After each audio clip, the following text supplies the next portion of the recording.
This time, I'm going to go ahead and call this meeting to order for Monday, December 9th, 2024. If I can please have the city clerk call the roll. Commissioner Villa Vasquez. Present. Commissioner Colwell. Here. Commissioner Howington. Here. Commissioner Lully. Present. Commissioner Santiago. Here. Vice Mayor Harriet. Mayor Avila. Here. At this time, I'm going to invite Pastor Nathaniel Colon from Iglesia Puerta del Cielo and his translator to come and lead us in the invocation. And then we will have the Deltona High School band do the national anthem. So if we can please stand.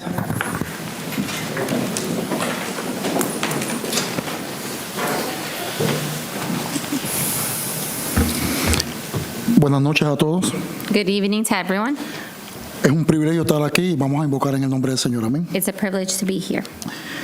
La Biblia dice, porque Jehová da la sabiduría The word says, "For the Lord gives wisdom, y de su boca viene el conocimiento y la inteligencia. and from his mouth comes knowledge and understanding." Y en base a esta palabra de la Biblia vamos a orar. And in base of this word, we will pray. Amado Dios, te damos gracias Beloved Father, we por el give you thanks privilegio de servir a nuestra comunidad, for the privilege of serving our community, por el llamado a trabajar por el bienestar de todos los ciudadanos de nuestra ciudad. for the calling to work for the will of all the citizens of this community. En este momento de reunión, In this moment of this meeting, venimos ante ti con humildad y gratitud, we come before you humbly and with gratitude, reconociendo que sin tu guía nuestras decisiones y acciones carecen de propósito. recognizing that without your guide, that we would not have direction.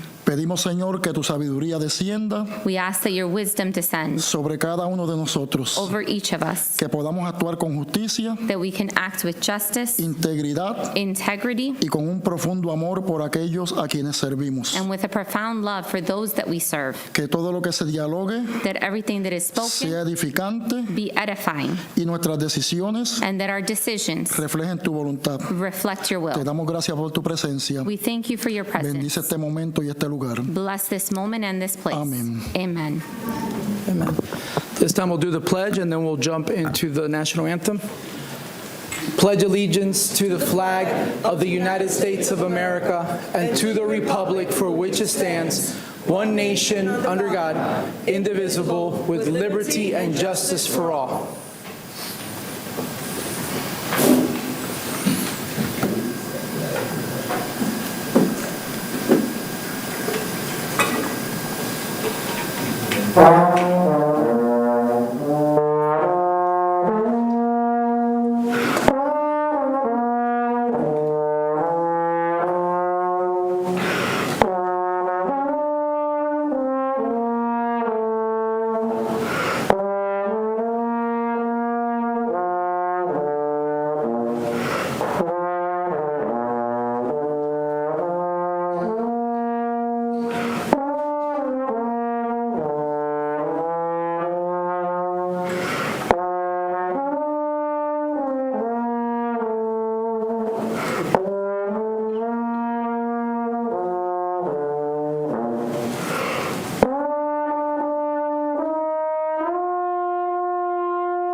Smith, Staff Sergeant, retired U.S. Army. Thank you for your service from 1966 to 1968, transporting brass and dignitaries throughout Vietnam along the Ho Chi Minh Trail, known to be the area for ambush and constant conflict. For all of this, thank you for your service.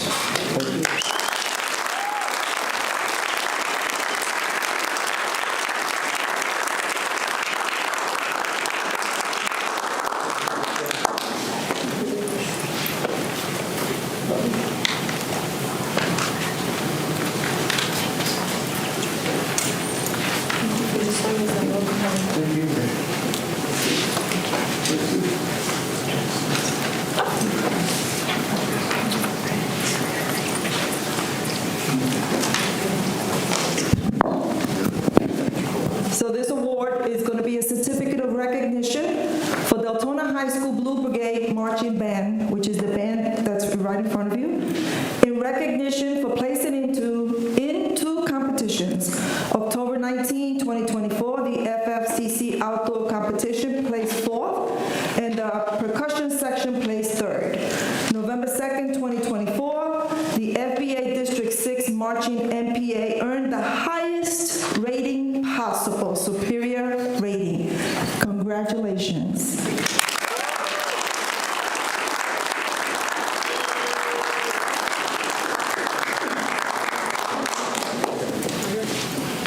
This is our Deltona High School.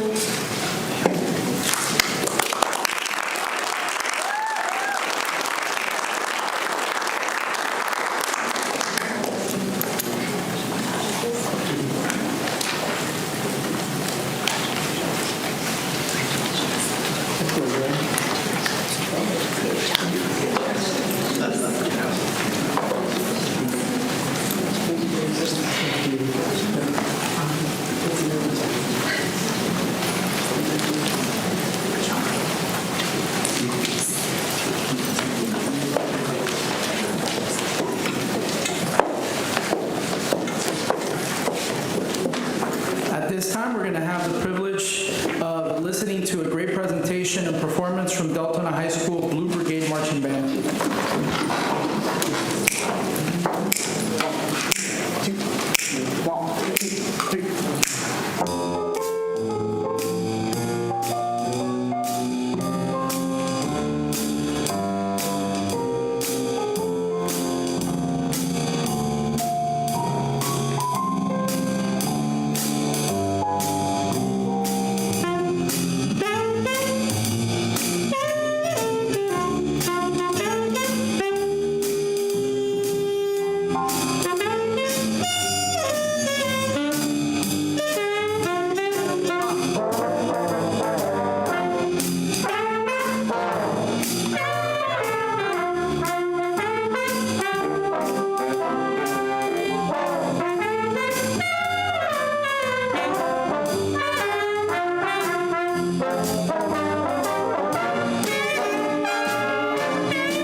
ensemble is our gigging ensemble that decided to come and take the gig tonight.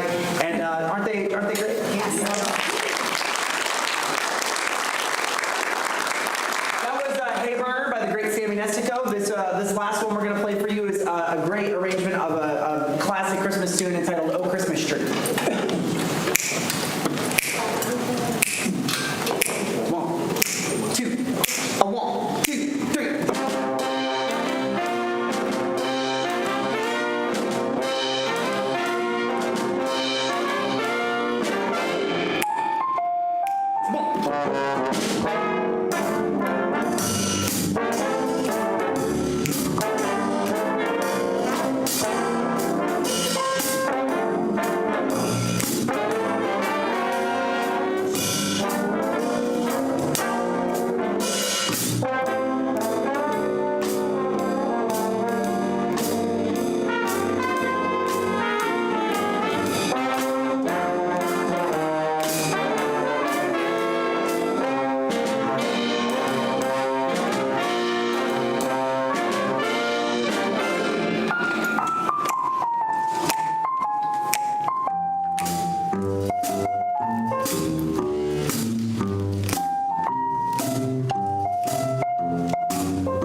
Ladies and gentlemen, that is our title, that is our A-rated school, Deltona High School. So thank you so much for that. Thank you.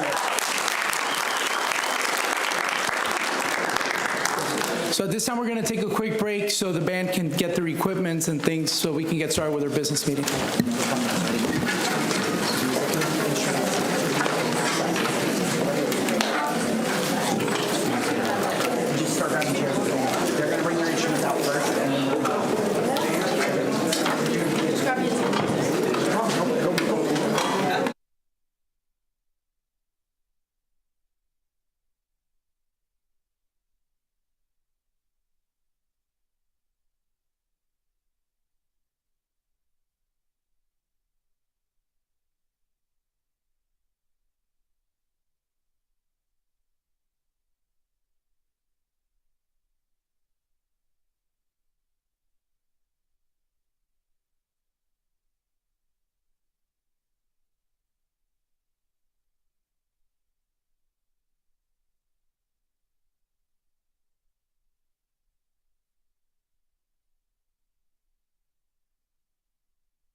going to give them about 30 seconds to get started.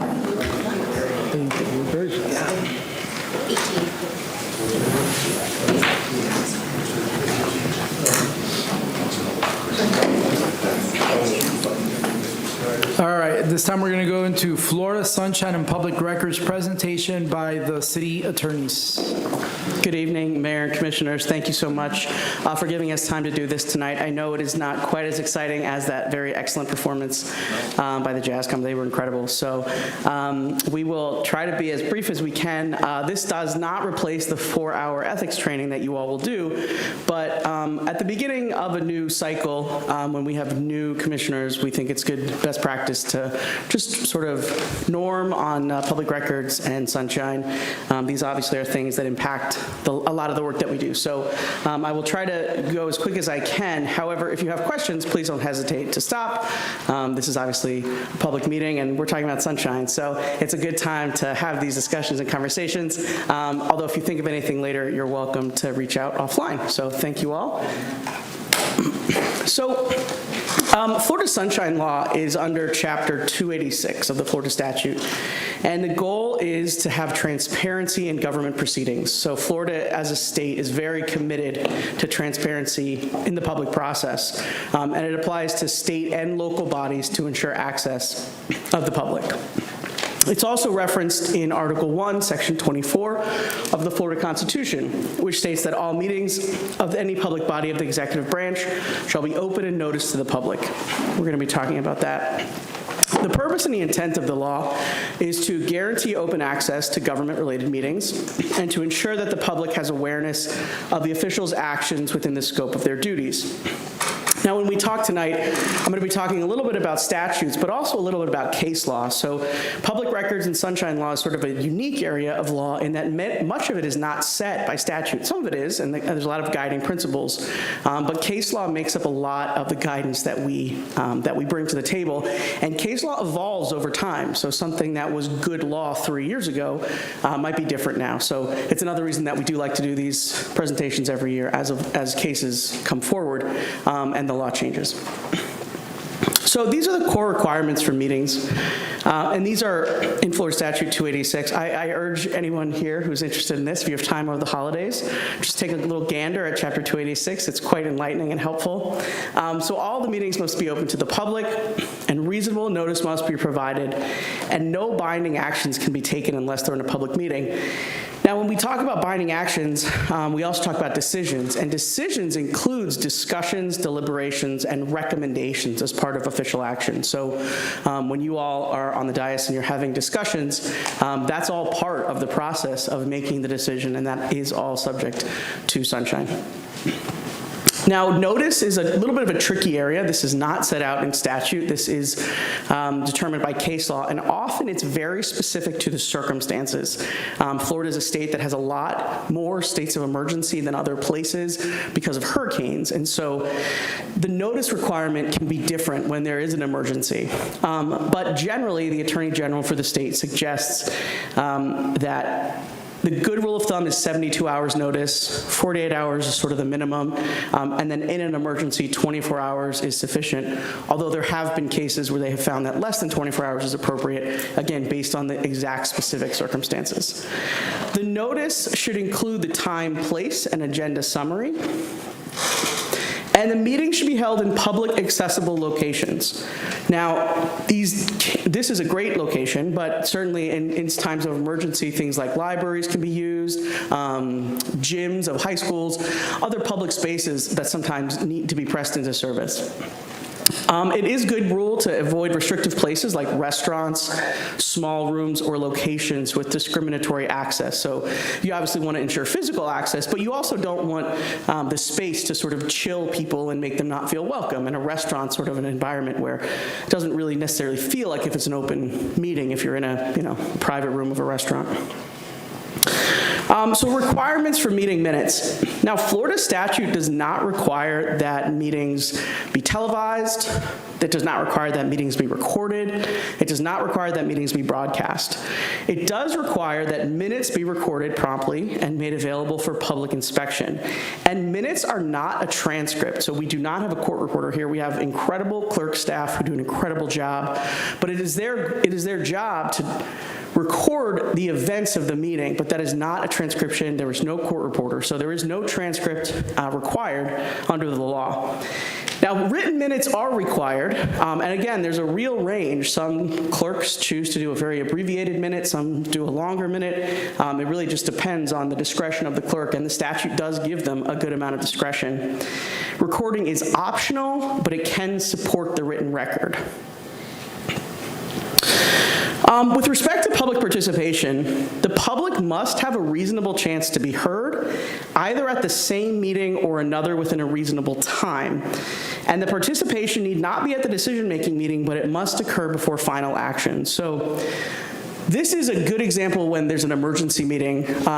Sometimes an emergency meeting will occur, an emergency action will be taken, like under state of emergency, which can be ratified later. It can't just be ratified perfunctorily, though. It has to go through the whole process as if it was coming before you for the first time. Motion, second, discussion, public comment. But ratification does occur, and again, in emergency settings, it does occur. Usually, that's the time you see it most frequently. The public has a right to hear all board-related comments, and as sort of a guideline, we recommend that you avoid side conversations, sidebars, private notes, or messages during the meeting. I think that, this is obviously the goal is everything in the sunshine, so they want to, the public has a right to hear everything that is said, so any discussions that occur between the members of the body should be open so that they can hear them. Time limits on comments from the public are permitted, but should not limit meaningful participation. So a good rule of thumb is 90 seconds to 2 minutes is sort of the standard. There are some communities that have 3 minutes. I know that Deltona has 4, but I would say the average in the state is around 2 minutes, and the courts have found that even 90 seconds allows for meaningful participation. So the scope of coverage. This covers elected bodies, advisory boards, and any individual's delegated authority to act on behalf of the board. It includes council members-elect, and advisory board members. Quasi-judicial proceedings, which we'll have early in the meeting tonight. So a quasi-judicial hearing, like a zoning hearing, must be based on competent and substantial evidence. At those hearings, the public has a right to hear all presented testimony and refute it. With respect to quasi-judicial communication, ex parte communications, which are conversations that occur outside of the meeting, those conversations are permitted, they are presumed prejudicial, and they must be disclosed publicly before decision making. So, and this is very much specific to each elected official. So some elected officials opt to not have meetings, say with a property owner who is seeking a variance in advance of the meetings. They certainly are permitted to, but if you do have that communication in advance of the meeting, it does need to be disclosed before the vote is taken. And again, this disclosure is required at the time of consideration by the board. So you can't send us an email 2 days in advance and let us know it happened. You have to disclose it publicly at the meeting before the vote. Electronic communications. So there are some restrictions on electronic communication. Board members cannot discuss board business through private electronic means like emails or texts. This rule prevents any actions or discussions from being made outside the public eye. A good rule of thumb is to never use reply all. I think the staff does an excellent job of not sending emails to you all where you can reply all, but sometimes when you get an email from an outside agency like the county or the TPO or another agency, they might send an email where you all are listed individually. And so in those types of circumstances, obviously just do not reply all, because outsiders do that. Informal gatherings and social events. So One of the best things about this community is that you are a really tight-knit community, and it's a community and elected officials that truly care about the public, and I know you all are very engaged in the community. And informal gatherings and social events occur and are permitted to occur. You may attend social gatherings as long as public business is not discussed. So the issue is if you all have board-related discussions in those private gatherings, even informally, discussions at those private events about a public topic that's coming before you that could influence your decisions are prohibited. So my best advice is talk about your kids, talk about your grandkids, talk about the weather, talk about your favorite recipes, or what you're watching on Netflix. But just keep it light, keep it social. This is an important one, and this is one that is a little tricky. Non-member as liaisons. So third parties who are not members of a body may not be used to exchange information between members of the body. So no go-betweens, no human, other friends or colleagues as carrier pigeons, if such an exchange would otherwise be subject to the Sunshine Law. Now, if that ever occurs, the non-member is not liable under the law, but the two elected officials are. So, if one uses a third party as a go-between between them, the third party doesn't have to abide by the Sunshine Law, so it doesn't impact them, but it does impact the two elected officials. Now, there are exemptions to Sunshine Law. They're fairly limited, but they do exist. They include pending litigation discussions, collective bargaining, risk management, and vendor negotiations. There are some special sessions, which I know you all are familiar with, called shade sessions or executive sessions. They have strict rules, and they're limited to specific litigation strategies. And typically, when the litigation is concluded, then that information is made public. Voting. So members who are present at a meeting must vote unless a conflict of interest exists and is disclosed. What that means is that if something comes before you and you know you have a conflict, you can't just get up and leave and go to the restroom when the vote's occurring. You have to disclose your conflict. You can then not vote, and you should not vote, but you can't take a physical absence as a means of not voting. You must disclose the conflict publicly. A member's failure to vote does not invalidate the meeting, but full disclosure is required for conflicts. So if you do legitimately need to leave to use the restroom, that's fine. It's the not voting does not invalidate. However, if it is due to a conflict, that would be required for disclosure. And that is when abstention applies, and only then. Violations and consequences. So these are varied, and you all have a very difficult job because when you take this seat, you give up a lot of your freedoms. You give up a lot of your right to interact with each other freely, certainly, that's a big one, but you also have a very heavy mantle that you wear, and it's a serious job that you do, and certainly I am grateful for the work that you and all elected officials do, because it's hard, it's a very hard job, and the penalties for breaking the rules are serious, and there are certainly elected officials all around the state who've gotten in trouble. I'm sure we've all seen them on the news. They have civil and criminal penalties that can apply. You can be removed from office, and you may be subject to attorney's fees in those types of circumstances. Now, violations can render actions void unless they are appropriately cured. We'll talk a little bit about that in a minute. Some of the penalties include non-criminal infractions, second-degree misdemeanors, and possible fines up to $500. So, curing violations. The good thing is that a violation can be corrected, and a cure can often, very often, be applied when a violation occurs. It can be corrected with a new meeting that allows public input and follows the Sunshine Law requirements. Like I said earlier, you can't just ratify your actions. You do have to have that proper procedure in order to cure, and it does require full transparency and a valid public hearing, just as you would at any meeting to validate those actions. But it is possible. These are just some cases of violations that have occurred. There are many. If you have any interest, these are some, the first one, City of Bradenton Beach, was involved in formal meetings involving planning and zoning that were found to be in violation of the law. State versus Foster, there was a private meeting with multiple commissioners that was deemed a violation due to common facilitator issues. And in Escambia County, the commission chairman was sentenced to jail for a sunshine law violation and served 38 days of a 60-day sentence. So we're going to pivot to public records law. This is governed under Chapter 119 of the Florida statute. Public records includes all documents, papers, letters, maps, books, tapes, photographs, films, sound recordings, data processing software, or other material, regardless of the physical form, characteristics, or means of transmission, that are made or received pursuant to law or ordinance, or in connection with the transaction of official business by any agency.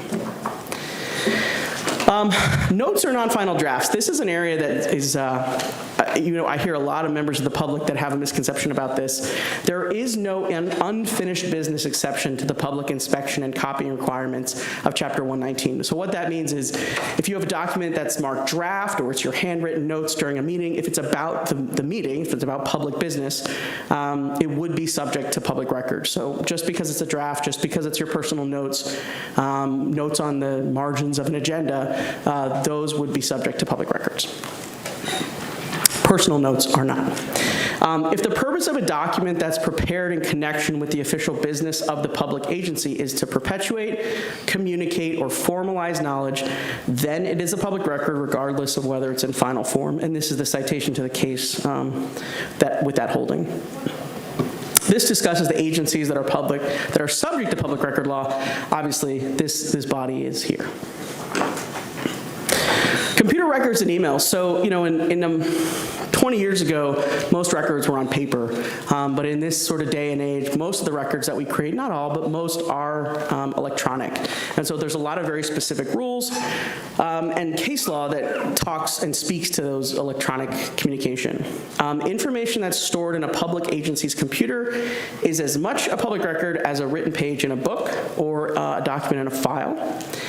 Email messages that are made or received by agency employees in connection with official business are public records and subject to disclosure in the absence of a statutory exemption. Now, there are some exceptions.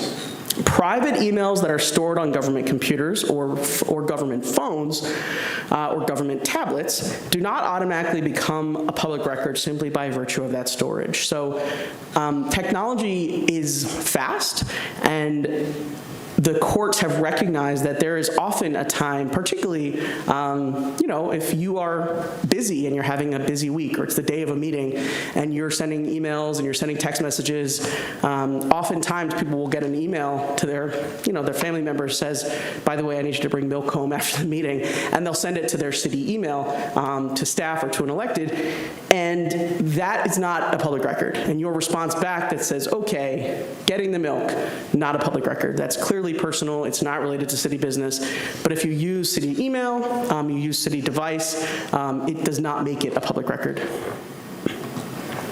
Transitory messages. So transitory messages are messages of short-term value that are based upon the content or purpose of the message, not the format used to transmit it, such as a reminder, an event notice. So in our city, we have a lot of very good flyers that say, this event, the selfies with Santa, is this day at this time in this location. That is a transitory message, right? It doesn't convey information that is intended to be perpetuated forever, and once the event occurs, those flyers are not required to be maintained. Transitory messages that are not intended to formalize or perpetuate knowledge, do not set policy, establish guidelines, confirm a transaction, or act as a receipt, are what constitutes a transitory message. And they should be retained until they're obsolete, superseded, or their administrative value is lost. Another good example is a voicemail. That's one that we probably get most often that are transitory. So who responds to public records requests? So the statute requires a custodian of public records, which specifies that the elected or appointed state, county, or municipal officer that's charged with the responsibility of maintaining the office having public records, or his or her designee. In Deltona, public records requests are routed through the city clerk's office, and they do a really incredible job. So who's authorized to inspect public records? This is a tricky one, and people across the spectrum have a hard time with this. The answer is anyone. You do not have to give your name. You do not have to be a citizen. You can be from another country. You can be a child. Anyone has the right to inspect public records and make a public records request. You are not required to have a legitimate need or a special purpose. So when must an agency respond to a public records request? And this is an area where the case law is very broad because the work of government is important and a lot of it is time sensitive. And while Florida does recognize the importance of public records and providing public records when they're requested, that's not the core function of government. The core function of government is the police power to keep the lights on and keep the roads moving and keep the water clean. And all the other things that governments do. So it is important that records are maintained and when they are requested that they are produced, but there is a good degree of latitude. So the custodian of record must promptly acknowledge the request and respond in good faith. There is no statutory time to respond, but the custodian must make reasonable efforts to do so. So case law has a huge range in Florida, finding between 2 months and 9 months as acceptable amount of time for a public records request to be fulfilled. The complexity of the request, so if someone's requesting emails from the last day from one person, that is a very reasonable and short request, right? A relatively easy request to fulfill. Where if you're requesting 7 years of emails or body cam footage from 5 months, the more complex the request, the longer it's reasonable for it to take to be complied with. The other thing is we've talked about some exceptions to public records. So some public records are easy to produce, but other public records must be inspected either by staff and an attorney, or by staff who are experienced at identifying exemptions. And some common exemptions are certainly social security numbers, phone numbers, and addresses, and there's very specific exemptions. So say, for example, you have a spouse who was a former police officer or current police officer or firefighter or judge. There's a lot of exemptions that exist for personal information related to these exemptions. So these exemptions are laid out in section 119.071. Now the public records law is liberally construed in favor of open government, and the exceptions are narrowly construed. And the burden is on the agency to illustrate why a record falls within the statutory exemption. So if a document is requested and it is not available because of a statutory exemption, the government does have to have an obligation to explain that it is subject to that exemption. I will tell you that requests like that take a little bit longer because they have to be evaluated not just on their face, but then compared with statute, and you almost always have your lawyers involved with that, and with that, preparing that response. So just to summarize, sunshine law in Florida ensures transparency in government. The key compliance points are public access, meeting notices, record keeping, and public participation. Violations are serious, but they can be corrected and cured through public action. And the public records law in Florida mandates open access to all forms of public records, including electronic formats. That is the end. I'm happy to answer any questions if you have any. Is there any questions from any of the commissioners? Commissioner Avila-Vasquez? Thank you, Mayor. Thank you for that presentation.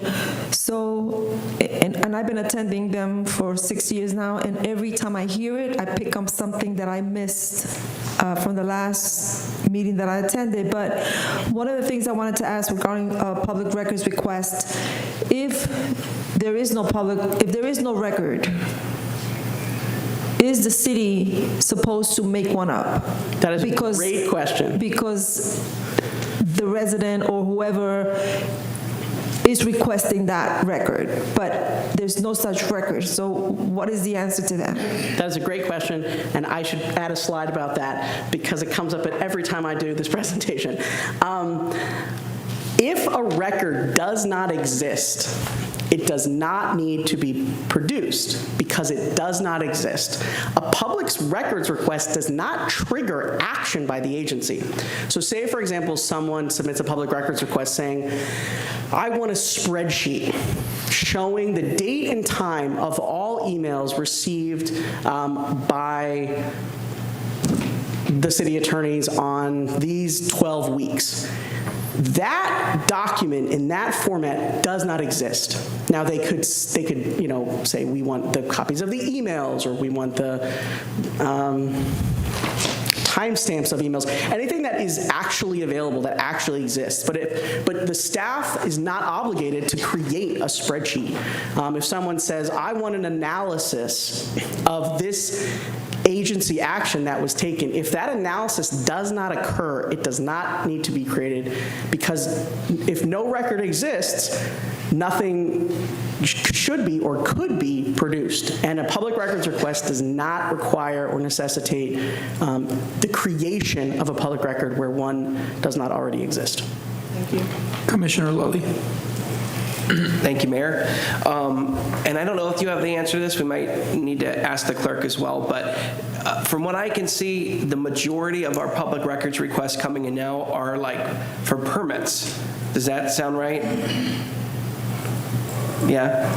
So my question is, I've been involved with other municipalities where you don't have to make a public records request to get a copy of something in a permit file. So if you wanted the survey for like your house when it was built, like my house was built 3 years ago, if I wanted the survey, in a lot of other municipalities, we don't even have to go through that records request process and tie up the clerk's office. It's just there online on some website. So maybe this is where I look to the city manager now too. Would it be possible for us to look at ways to do that?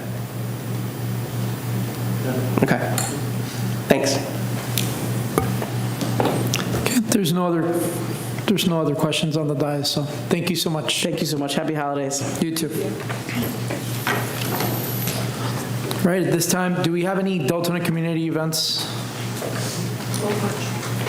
Catherine?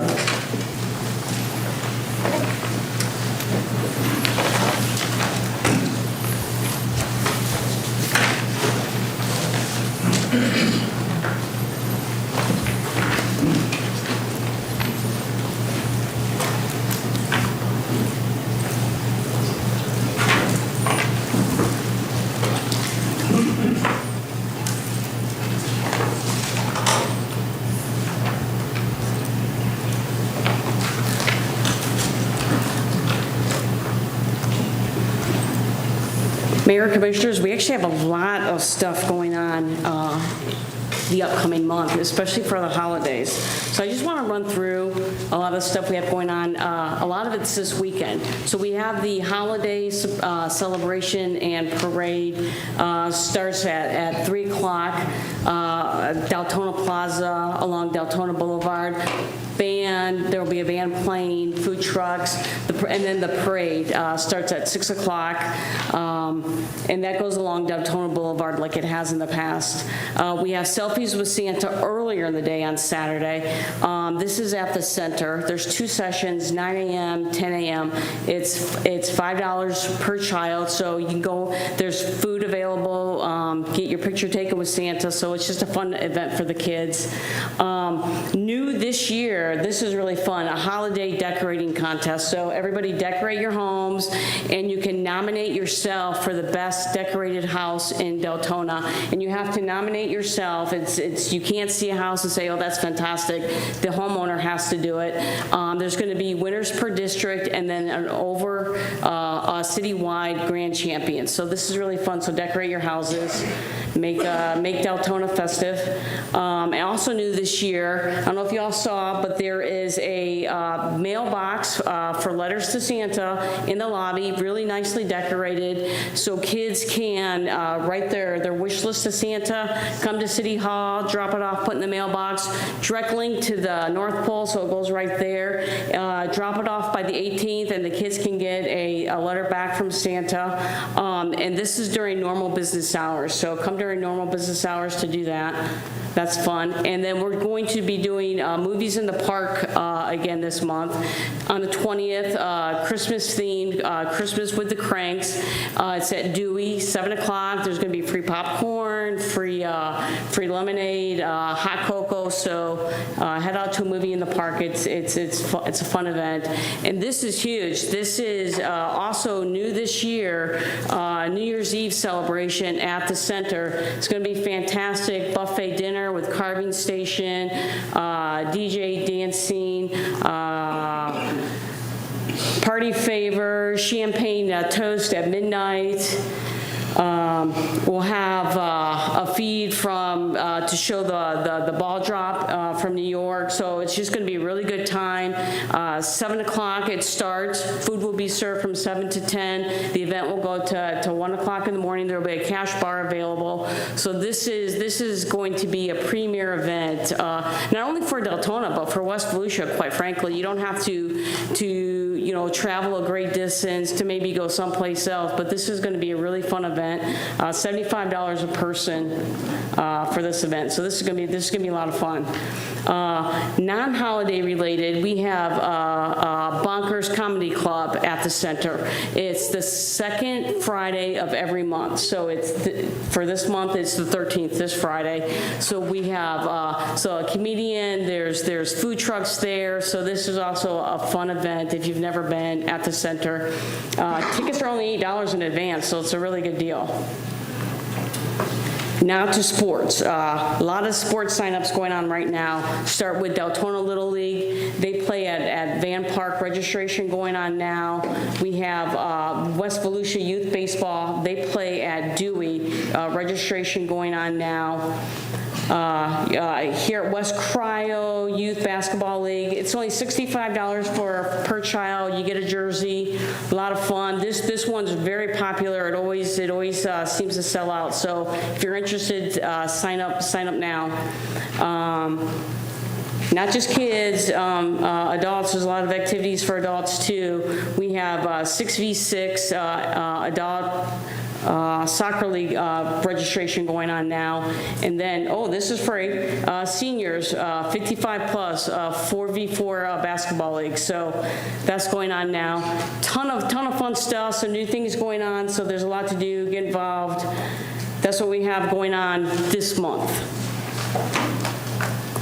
So if anybody have any questions about any of the events or want some more information, but it's a lot of fun stuff going on. Thank you, Catherine. All right, at this time, we're going to go into ordinances and public hearings. 7A, public hearing ordinance number 17-2024, amending section 110-806, fences, walls, and hedges of Article VIII, which is 8, supplementary regulations as second and final reading. Jessica, or Jordan. I'm used to seeing Jessica up there. I'm sorry, Jordan. Good evening, Mayor, Commission. That's a hard act to follow, the community events, so hopefully I'm as exciting as those were. How do I get the ordinance up there? You see, we will get Jessica.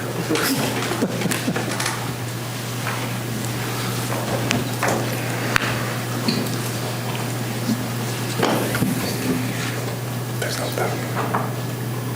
Oh, you just want it down? Yeah. Oh, we'll change it in the back. Oh, okay. So in regards to the items that is before you, the Mayor and Commission passed on first reading the amendments on November 18th, 2024. And we added back the fence in the rear yard, so not have a greater than 25% opacity. No other changes were made. And staff recommends approval on second reading. Can Commissioner Vila Vasquez and Commissioner Colwell.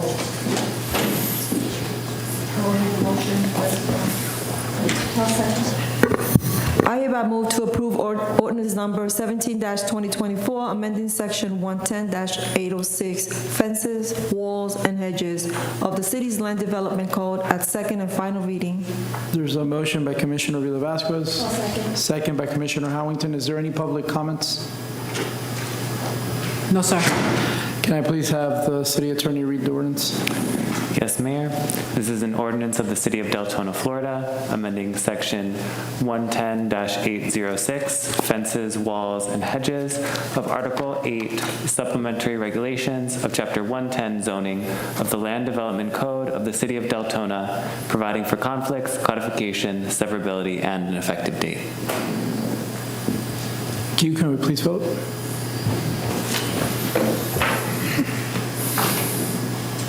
Motion passes 6-0.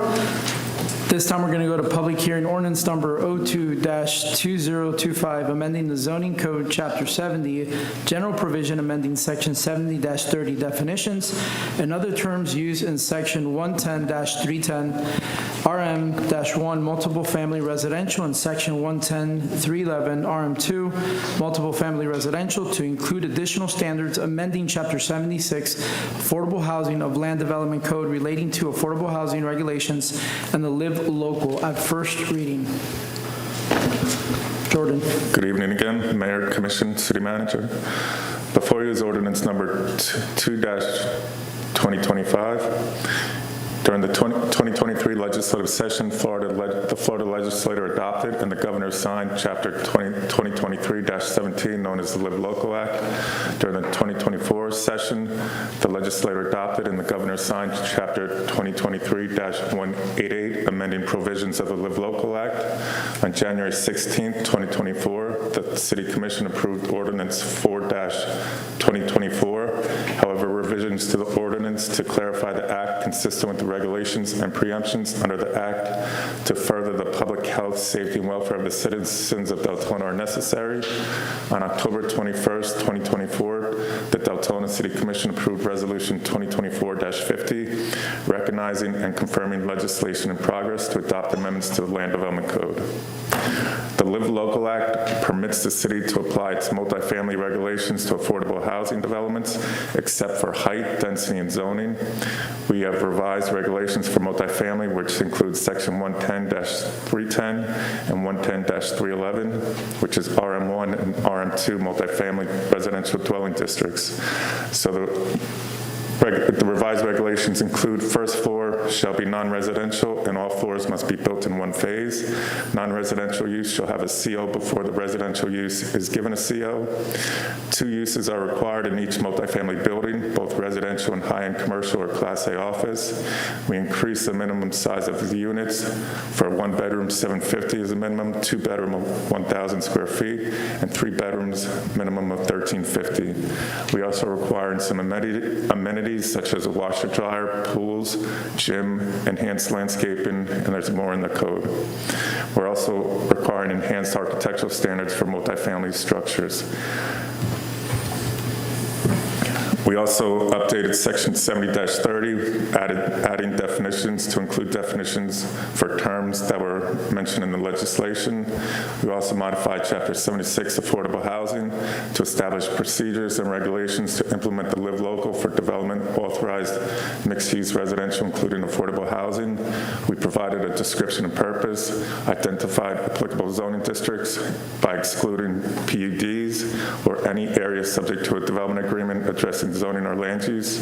We established procedures for administrative approval of qualifying developments, established site development standards, and we included an expiration date for the code section consistent with the legislation, which is October 1st, 2033. Staff recommends approval of first reading of ordinance number 2-2025. Commissioner Howington, and then Commissioner Lilly. I just want to point out that within this, the mixed use classification requires 65% or up to 65% residential and 35% commercial, with that being high end, which does not include home-based businesses or institutional usages. So we would be looking at specialty retail stores and the such. And then there's also a section, which I'm just going to reiterate because it was in the presentation, that the first floor will be built out as commercial with everything being built within one phase. And if I understand correctly, that came from planning and zoning, that was brought forth as an idea through them. And so I'd like to thank them for that. With that, a residential certificate of occupancy will not be issued until the certificate of occupancy has been issued for the commercial section, which I appreciate that as well. So thank you. Thank you. Commissioner Lilly. Thank you, Mayor. Just in kind of simple terms, does this legislation that we're looking at tonight, does it put more power back into the hands of the city versus the applicant? Would you agree with that? 100%. And then as well, let's say somehow one of these projects does go through, what we're setting forth in this legislation is going to improve things for the residents of those types of projects. We are raising the bar in terms of development, correct? Okay, thank you. On that note, I would like to move to approve Ordinance number 02-2025, amending the zoning code, chapter 70 of general provision, amending section 70-30 definitions. In other terms, use in section 110-310 RM-1, multiple family residential, and section 110-311 RM-2, multiple family residential, to include additional standards, amending chapter 76, affordable housing of land development code, relating to affordable housing regulations and the Live Local Act at first reading. Second. There's a motion by Commissioner Lilly and 2 seconds, but Commissioner Cole was first. Commissioner Santiago, you have a question or a comment? It was answered. I was actually going to do the motion, but thank you. Is there any public comment on this item? No, sir. I only have one last question, Jordan, and I'm pretty sure I know the answer because I heard it, but I want to just, kind of cross my T's and dot my I's. This resolves the issue with the make-believe horizontal versus vertical mixed use, correct? Correct. It's no longer silent in our code, which it is currently. Perfect. All right. If I can please have the city attorney read the ordinance, and then we'll go ahead and vote. Yes, Mayor. This is an ordinance of the City of Deltona, Florida, amending the zoning code, Chapter 70 of general provisions, amending Section 70-30 definitions and other terms used in Section 110-310 RM1 multiple family residential and Section 110-311 RM2 multiple family residential to include additional standards, amending Chapter 76 affordable housing of the Land Development Code, relating to affordable housing regulations and the Live Local Act, providing for codification, conflicts, severability, and an effective date. Okay. City Clerk. The motion passes 6-0. This time, we're going to go into a public hearing, resolution number 2024-42, requesting the conditional use to permit a quick service oil change facility within the C1 Retail Commercial District for a property located at 3150 Howland Boulevard. Jessica. Good evening. Resolution number 2024-42 is a conditional use request to allow a quick service oil change facility at 3150 Howland Boulevard. This is a 1.37 acre property that was brought before the commission earlier this year to rezone it from office residential to retail commercial. This is the aerial of the site. This is going to be right across the street from Mr. Car Wash and right next door to Dunkin' Donuts. The Land Development Code requires approval of a conditional use for a quick service oil change to be located on any C1 property. That's why it's come before you guys again. And as stated, this property is zoned C1 and conforms to the Land Development Code. The uses will provide for approximately 561 trips per day. This includes the retail section as well as the quick service oil change facility. And this is your conceptual plan. There will be 114 feet total between the parking lot and the residential homes. Although you can't really see it there, I just wanted to bring it. It's 114 feet. And based on decision-making criteria, staff supports the City Commission approving Resolution Number 2024-42, granting a conditional use for a quick service oil change to be located at 3150 Howland Boulevard with the following conditions. The oil change facility shall have 2 spaces per service bay for queuing instead of the required 3. All work must be conducted indoors. No outdoor activities are permissible on site. All materials used for businesses shall be stored inside the building. All solid waste shall be disposed of in a required dumpster enclosure. All oil and other fluids shall be stored in containers approved for such liquids and shall be disposed of or recycled as required by law. Monument signage and building signage shall be reviewed and approved under a separate permit. Mechanical equipment, electrical meter, and service components, and similar utility devices, whether ground level, wall mounted, shall be screened from view. All required building permits shall be obtained prior to any work being performed. All such permits shall be subject to the controlling provisions of law applicable thereto and the fee schedule associated therewith. If city staff and the property owner are unable to agree to the details of this development order, the matter will be submitted to the Planning and Zoning Board for a resolution at a public hearing, and the matter to be decided by means of a development order or denial of development order. And are there any questions? Commissioner Vila Vasquez and Commissioner Lally. Thank you, Mayor. I don't remember if you mentioned this, but is this going to have just a right turn exit only? I believe so, yes, ma'am. But the applicant is here. He can or better answer that. Okay. And that was a concern, Commissioner. That was brought up. So is it confirmed right side exit only? There's not a median cut there. The median cut is actually down at Dunkin' Donut, so it'll be a right in, right out. Okay, thank you. Commissioner Lally. Thank you, Mayor. When we talk about the 15-foot landscape buffer, is that like existing mature vegetation that's there and it's going to stay, or is it something the applicant's going to put in subsequent? The applicant will have to put it in, I believe, actually, let me give that to the applicant. Are we talking about the rear landscape buffer? Yes. So as part of the 114 feet, I see 15-foot landscape buffer. What does that mean? As I went out there. Sir, if you can just speak into the microphone, just so everybody can hear. Thank you. I went out there a month or so ago. Actually, it's been about 3 months ago. If you go by that site, it's heavily wooded, and when you look into that site, you literally cannot see a foot into that site. The power line at the rear is cleared, but then that same condition picks up on the other side of the power line and abuts those houses. That will stay natural, and if we need to plant anything, we will plant it. Thank you. Is there any public comment? No, sir. Commissioner Vila Vasquez. Thank you. Going back to the buffer, what about the front of the business? Is there buffer requirements? Because I know we have a little problem with that with existing businesses. Yes, they'll have a 25-foot buffer, which is required per our land development code, but we'll also review that during the final site plan. All right, thank you. Commissioner Santiago. Thank you, Mayor. I just want to make a motion. I hereby move to approve resolution number 2024-42. I second.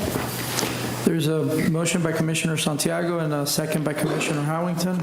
Seeing no public comments, can we please vote?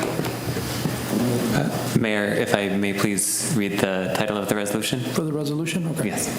This is a resolution of the City of Deltona, Florida, granting a conditional use to permit a quick service oil change facility within the C1 Retail Commercial District for a property located at 3150 Howland Boulevard within the City of Deltona, providing conditions, conflicts, severability, and an effective date. Thank you. Motion passes 6-0. This time we're going to go into public hearing, Section D, Resolution Number 2024-57, requesting a variance to permit the development of a single-family dwelling on an existing 50-foot wide lot with an area of 5,000 square feet within the R1 single-family residential zoning district located at 3394 St. James Avenue. Jessica. All right, resolution number 2024-57 is a variance request to allow a single-family dwelling to be built on an antiquated lot located at 3394 St. James.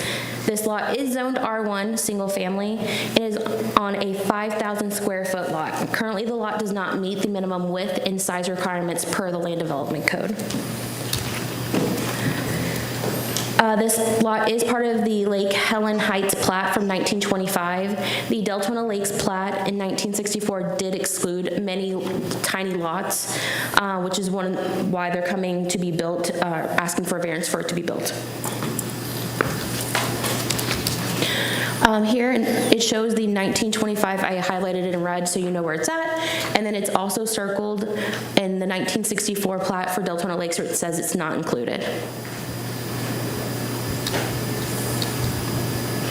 This is an aerial of the property, just so you know that it is surrounded by single-family residents.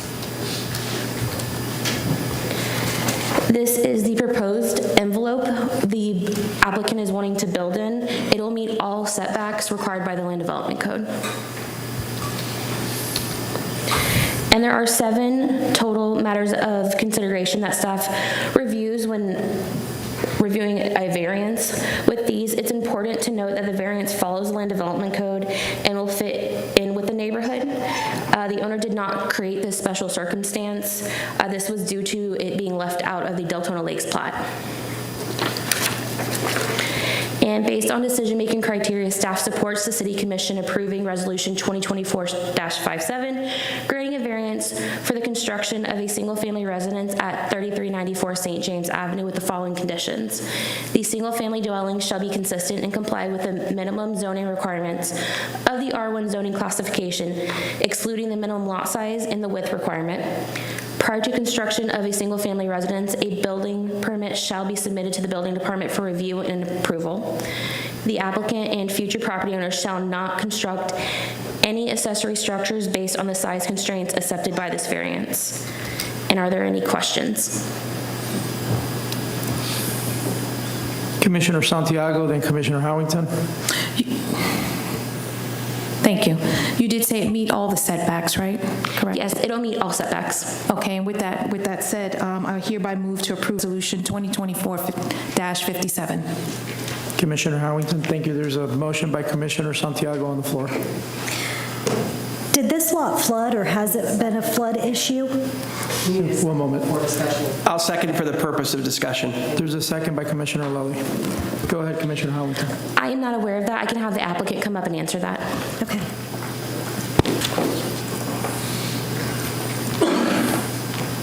Good evening, Mayor and Commissioners. This is X1, so it's no history of flooding in the 100-year plan. It hasn't flooded to our knowledge. Thank you.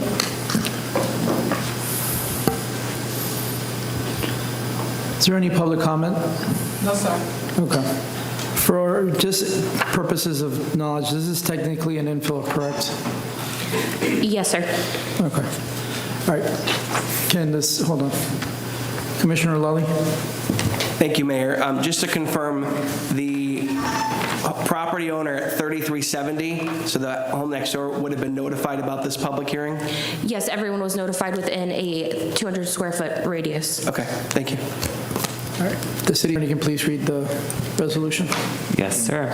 This is a resolution of the City of Deltona, Florida, granting a variance to permit the development of a single-family dwelling on an existing 50-foot wide lot with an area of 5,000 square feet within the R1 single-family zoning district located at 3394 St. James Avenue within the City of Deltona, providing for conditions, conflicts, severability, and an effective date.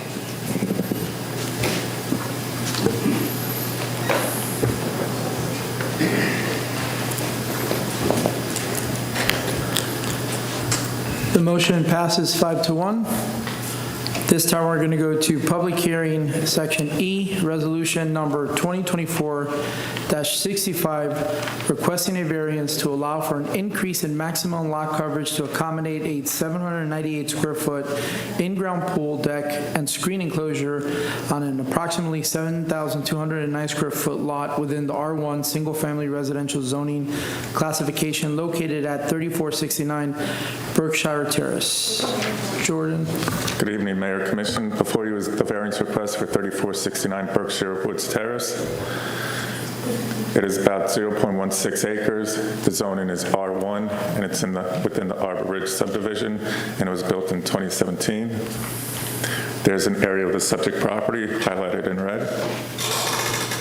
The applicant is requesting a variance to allow for an increase in maximum allowed lot coverage of the property at 3469 Berkshire Woods Terrace within the single-family residential zoning district, R1. The current land development code allows for a maximum of 35% lot coverage. The requested maximum lot coverage by the applicant is 44% to accommodate a proposed 798-square-foot in-ground pool, deck, and screen enclosure, which is considered accessory structure. Current conditions of the property is 7,209 square feet. The home is 2,376 square feet. The patio is 170 square feet. Altogether, that's 2,546 square feet, which gives you an existing lot coverage today of 35%. The proposed accessory structure would include an in-ground pool, deck, screen enclosure, which totals about 798 square feet. The proposed lot coverage the lot is, once again, 7,209 square feet. The home with accessory structure would be 3,174 square feet, which would give us a lot coverage of 44%. Prior variances, February 18, 2008, a variance to allow a maximum of 40% lot coverage for principal and accessory structure for lots within the Arbor Ridge Unit 4 was approved. A variance is not based on precedent. Each case is unique and considered on its own. Lot coverage variance criteria that staff looked at, there are not any special conditions or circumstances that exist which are peculiar to the land. Many lots within the Arbor Ridge subdivision are smaller in size and do not exceed lot coverage. It is a self-created hardship. Home in the same zoning district adhere to the requirements of the maximum allowed lot coverage per the Land Development Code, and the proposed variance is not in harmony with the general intent of the Land Development Code and the comprehensive plan.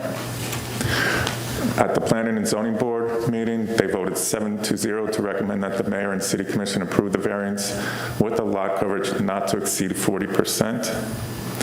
Staff recommends denial of Resolution 24-65. There's no unique hardship, and it's a self-imposed hardship. Available for any questions. Commissioner Howington, then Commissioner Avila-Vasquez, and finally Commissioner Lully. I'd like to make a motion to move to deny the resolution number 2024-65. There's a motion by Commissioner Howington.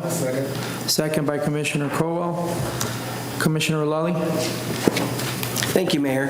I think there's a larger conversation for this outside the context of this public hearing that we can save for another time as far as the long-term looking at how this particular regulation works. I have a real problem with the fact that we have 0 lot line homes in this city, and we're trying to look at denying someone to build a swimming pool. I've actually never seen this before in any government meeting I've been to where a swimming pool comes before the full commission. I'm not saying it doesn't happen, but just is unique for me. And I understand it's not planning's fault because you guys are working based off of what we have already in place. So again, that's why I talk about a long-term conversation. I don't want to be in the business of denying people swimming pools. I mean, if you want to really break it down, someone puts a swimming pool in their backyard, that's one less trip on the road to go to the beach, to go to wherever else they'd be going instead of going right into their own backyard. So I don't want to be in the business of that.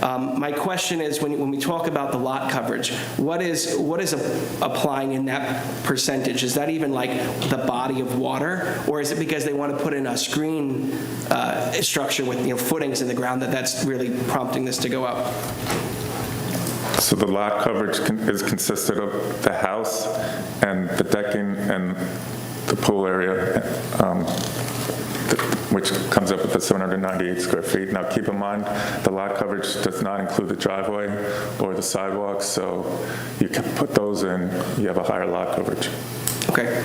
I just, again, I have a real problem with being in the business of doing this. I mean, when someone puts in a pool, I'll tell you, when I put in my pool, my property tax bill in the city went up $1,000. So it's additional revenue for our city as well. So those are just my concerns with trying to deny this. Thank you. Thanks. Commissioner Avila Vasquez. Thank you, Mayor. Jordan, is this in Arbor Bridge? Arbor Ridge? This is within Arbor Ridge. I believe it's with the Arbor Ridge Unit 5, but it's not within the section that was granted a variance back in 2008. Is Arbor Ridge an HOA? I believe so. So that still has to come to the city and not the HOA management for approval? This is they're doing an improvement on their property. They still have to come meet all city requirements. Okay. Yeah. Thank you. Maybe Jordan, if you can explain just for a moment of why there's a limit of 35 versus 44. What's the reason for the not allowing additional impervious surface? The reason for just drainage on the property, flooding, open space, that's the reason for the lot coverage. Commissioner Howington, then Commissioner Santiago, and then Commissioner Lally again. I just want to speak to my concern. If they do expand the surface space on that property, we are creating more impervious surface space, and given that we flood so much, that's a concern for me. We have to start taking flooding seriously, and we haven't been doing that thus far. So I can't see the justification in expanding that beyond that 40%. Commissioner Santiago. Thank you, Mayor. Yeah, I'm looking at Exhibit B and the survey and how it's going to fit in that lot. Plenty of area around it.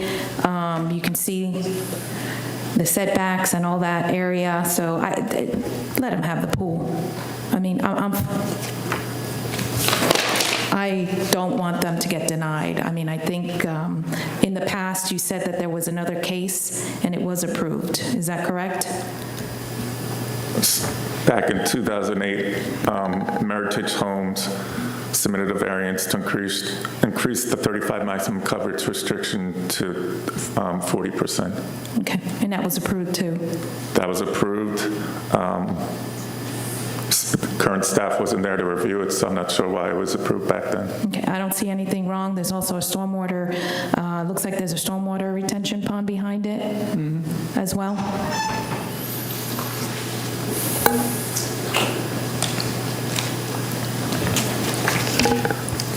Commissioner Lally. Thank you, Mayor. I apologize.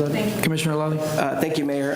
To Commissioner Avila Vasquez's point, we have a letter here on file from the Architectural Review Committee of the HOA, and they approved it. So we're kind of the only ones that are holding it up. So again, I have further concerns with that. I mean, we have swimming pools in neighborhoods in my district that are half this elevation, and I don't know what, off the top of my head, what the lot coverage is. And yes, I realize they're in planned unit development, so it's just different than this. But I just really am struggling with, because I mean, even look at the house next door. There's that above ground pool, which doesn't add any value, and here we're going to try to deny. Or whatever, I think it's a above-ground pool. We're going to try to deny something that's going to increase the value of the home and, again, increase revenue for our city. So those are my concerns still. Thank you. Commissioner Avila Vasquez. Thank you. Jordan, do you know in the back, I don't know if that's a retention pond or not, but has there been any issues in flooding in that area, especially these last hurricane days and stuff? We're not aware of it. Do we know if there was any flooding caused back there? I'm not sure. We can get back to you on that. And going back to the comment about, so the house next door, number one, it's a bigger lot, and it's a smaller house as well. So this whole property is going to go all the way down to the east easement, according to the drawing here. It's going to take up, No, the red line is just to show you Property the lines. subject property. Oh, okay. Yeah.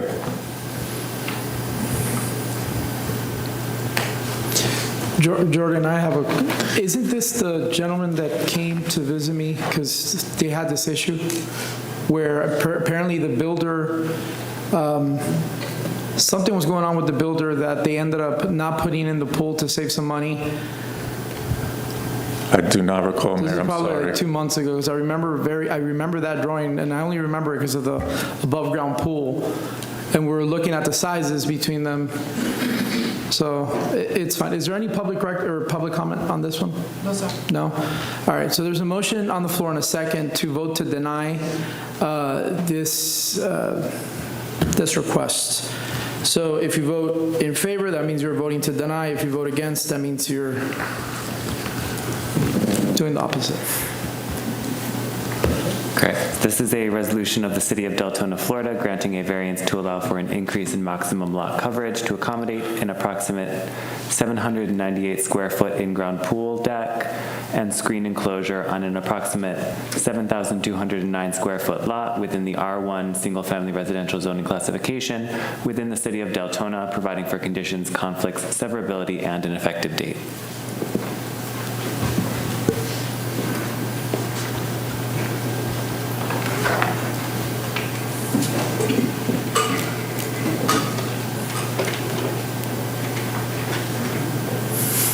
The motion fails.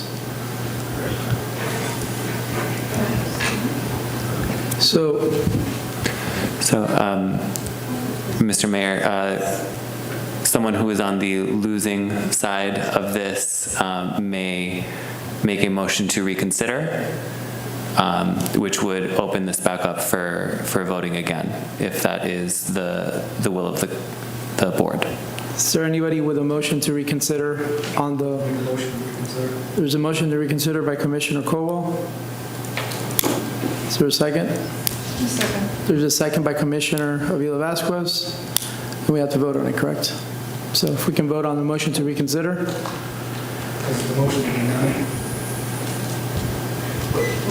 Is the motion Not to yet. deny? To reconsider the deny? So this is just bringing it back to the table? This is just to bring it back to us. Thank you.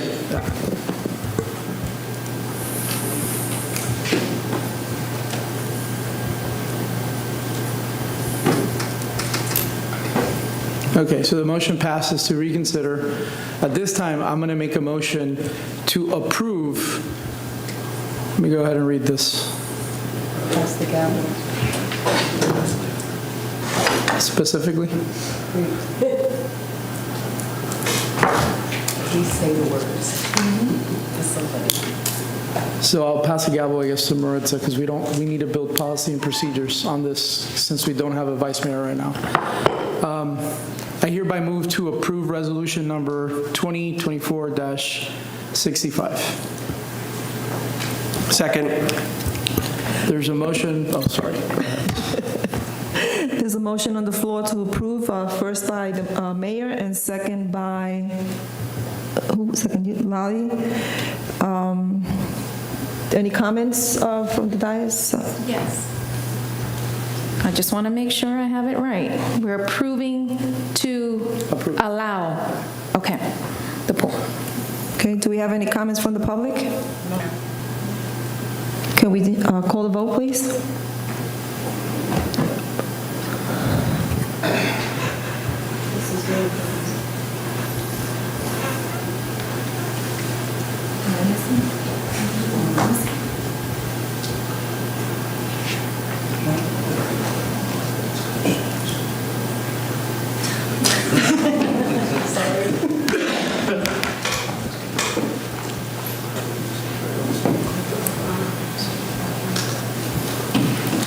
Okay, taking my gavel back. So turning the gavel back to the mayor. It's going to have to get tabled then. Yeah, at this point, the motion has failed on both sides, so this would be in a position of denial. Okay. So the motion, it's been denied, Jordan, because of both of the failures, so. All right. This time we're going to go to... Mayor, sorry, before you close that item, if you could make a motion to table and vote on that motion if that is the will of the council. Is there a motion on the dais to table this item? If we end in a 3-3 vote against the sky, Then it'll automatically be denied. Correct. So, is there a motion or no? I make a motion. There's a motion by Commissioner Santiago to table the item. Is there a second? Second. Second by Commissioner Lally. Okay, is there any comments, further concerns? No? All right. This is to vote to table this item. I guess, where's Jordan? Jordan, can we table this? I guess the only thing I would request is that we get some type of answer as to the flooding thing, which you said you can get back to us on. Mayor, so this is not approving it right now, it's just to discuss it further. Yeah. Thank you. No, to table the item for a different date. Right, it's to discuss it further, thank you. Motion passes 4-2. All right, so the motion passes to table 4-2. All right. This time, we're going to go to consent agenda items. I am asking that we pull item E as in Edward. Is there any other items that the commission wishes to pull before I ask for public comment? I would like to pull G, H, and I. G, H, And I. and I. Let me get my mic on. I just need to make a disclosure before we vote on the consent agenda. Can I go ahead and do that now? Sure. Well, we're gonna pull the items first, and then we're gonna do public comment. Then you can do your disclosure. All right. Is there any public comment? No, sir. Okay. Commissioner Lally, before we vote, go ahead and do your disclosure. Thank you, Mayor. I just need to make a disclosure. I discussed with the city attorneys for item C and for item, actually, just for the consent, it's item C. The company I work for may or may not have a professional relationship with the company that will be awarding that particular job to. I'm not personally benefiting it from it at all, and I have to vote on it by law, but I just wanted to make sure the public was aware of that. Thank you. Mayor, I'd like to make a motion. Go ahead.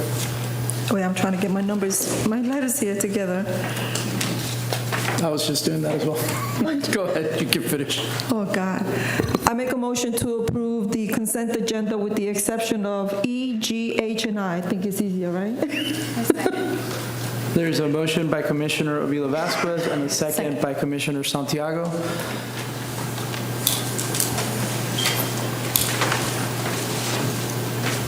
Is that motion acceptable for you, Ms. Rafferty? Yeah, it's just, I wrote it the other way. Okay. Just don't write it, I'll fix it. I got it. It was easier that way.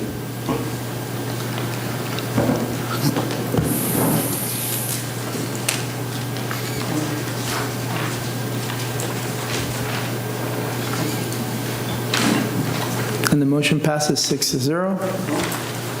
Okay. So at this time, we're going to go ahead and go into the pulled items. We'll start with E. The concern I have with E, since I was the one that pulled it, is can we make sure that in the future we don't have these type of items on consent agenda? Just because these are usually topics of maybe restricting, regardless of what type of development or whether I'm in favor of it or not, these should not be in consent agenda items. These should be kind of action items or standalone, please, if you don't mind. Yes, sir. Other than that, the only other request is, I know that currently the county is doing a study on certain restrictions on possibly a moratorium. Could we hold, I'm asking the dais, could we hold off on E until we hear back from our county? Because apparently their engineers are working extremely quick, along with their attorneys, to figure out some of the flooding situations and the studies that they're doing to different basins. Mayor, does this have anything to do with the email that was sent to? No. No? Well, on the county's behalf, yes. So I'm just curious to see what the county as a whole comes up with before we start putting restrictions into place. So I guess I have to pass the gavel again. Yeah. At this time, I'd like to make a motion to table. Hold on, let me pull it up. I hereby move to table legislative in progress resolution number 2024-71. Second. Okay, there's a motion by the mayor to table consent agenda E, and second by Commissioner Santiago. Do I have any comments from the public? If not, can we please call the vote?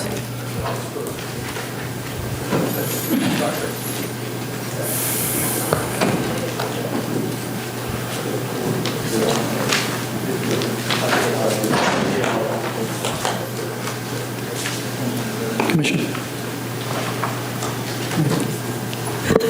Motion passes 5-1. Okay. And I pass the gavel back to the mayor. Thank you.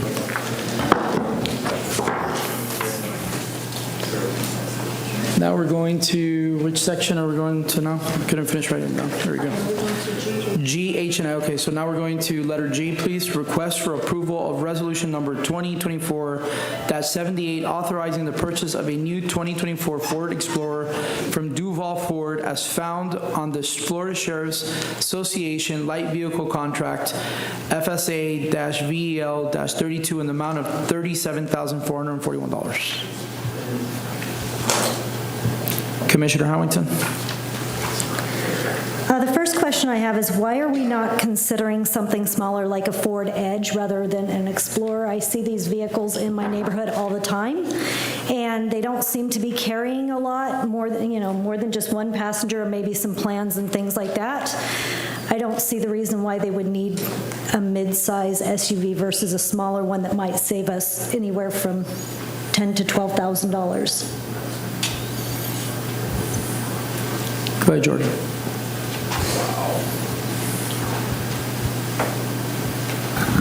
Good evening again. So this vehicle is for planning and also for housing. Planning, we do not have a vehicle at the moment, and we'd also be using the housing, does a lot of presentations and has to carry equipment around, tables, and so that's why we did the bigger vehicle. Okay. I'm still not sure that I agree that an Explorer would be necessary for that. I've been living with a Honda Civic and been getting by just fine, and I've done presentations and things like that as well. So outside of that, kind of lumping these three, G, H, and I have a concern with how we're buying vehicles. We have to go by each. That's fine. Okay, then I'll say it for each one. So for G, I think that we should be doing a bulk purchase, and we should be lumping this in with the other items that we're purchasing, and I have a problem with the fact that we are taking the funds outside of Volusia County. We should be using our buying power here within the county. If we ever want to be looked at by the county as being a valuable business partner, we need to start spending our money here, and we're not doing that. Sending it to Jacksonville is improper, in my opinion. We have residents that work in DeLand, Daytona Beach, all over, probably not many working in Jacksonville. We need to start supporting our county. Okay. Commissioner Lilly. Thank you, Mayor. I just had a question about why it's done via this method versus putting something out to bid on, I don't know, Demand Star or however else the process would go. And I feel like at a meeting last year when I was just a citizen, I feel like the vice mayor, who's not here at the moment, I feel like he referenced that too maybe, so maybe that's why I'm thinking about it. But could someone just give us an overview of that so the public understands as well? Yeah, like the Commissioner, I think last year that was stated and no lower price came out. These vehicles we're asking for in the next section, I believe, are the exact same vehicles we asked for last year that the city never purchased. The sheriff contract it's not the sheriff, but it's a bid process that they do throughout the state. And we had it also in Michigan, my last place. There was one company everybody had to go to. Their purchase power is at maybe 3 to 4 to 500 Ford 150s. Locally, if we go and say we'd like 4 or 5 cars, that's bulk, but that's not hundreds of cars. So that's why most of the state will be going to the same group in Jacksonville. We didn't choose to go to Jacksonville over Daytona or other cities around us. That's where the state bulk purchases.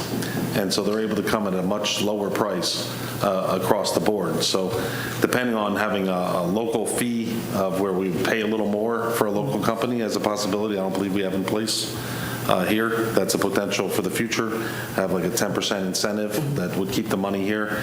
But as we look to try to find the lowest cost vehicles, it's usually, without a doubt, the state bulk purchase is the way to go. Thank you. Thank you, Mayor. Commissioner Santiago.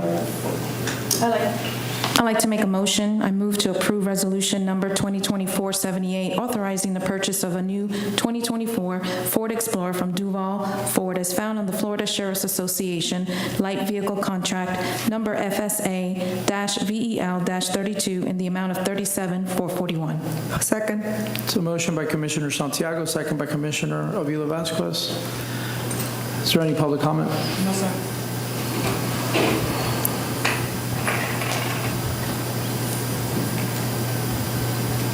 Do you want to read the resolution or no? I certainly can. This is a resolution of the City of Deltona, Florida, authorizing the city manager to approve new and replacement vehicle equipment purchases for the Planning and Development Services Department, providing for implementation and providing for an effective date.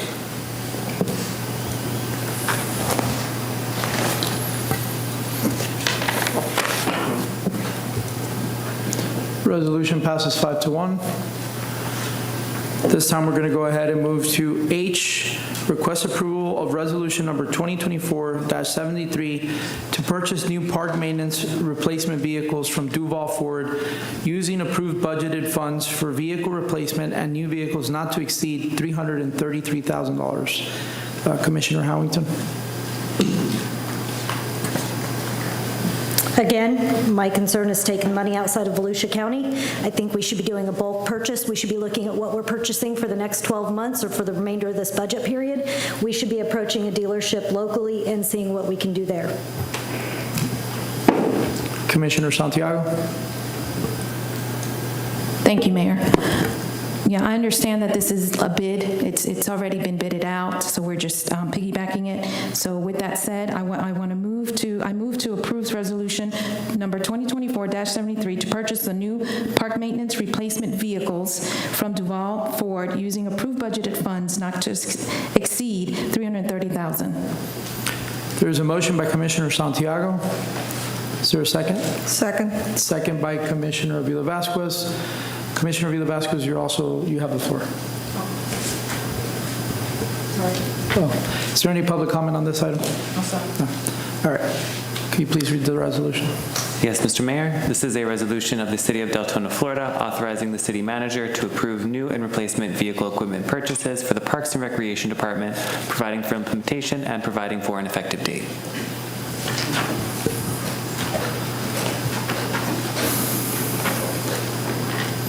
Motion passes 5-1.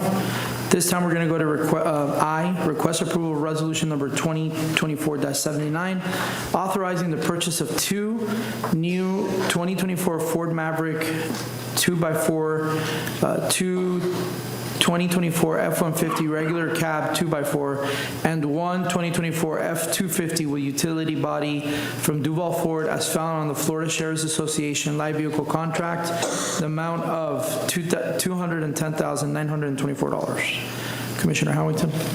So on this one, I actually went out online, priced it out. I've been looking at cars recently, and as just a single buyer, no bulk purchase at all, and this is 5 vehicles, I could get this same deal for about $1,000 more. We are not getting a deal, and that's a problem. We might have this bid that we're piggybacking, but we are wasting resident money. We need to start doing better. And I'm sorry, I can't support this. The others have passed, so I don't know that we can really change that at this point, but we're doing a disservice to the residents. We are wasting their money, and I know that this was rejected last year. I know we need the vehicles, but I do not agree with how we're paying for them. Thank you.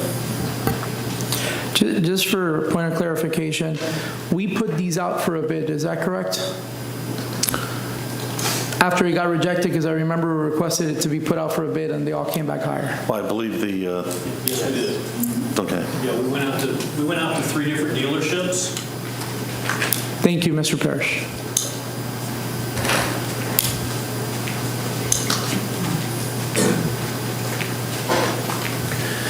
Jim Parrish, the Deputy Utility Director. Last year, after we put these out and they were denied, we went out to 3 different dealerships, all that had commercial fleet vehicle sales in the state.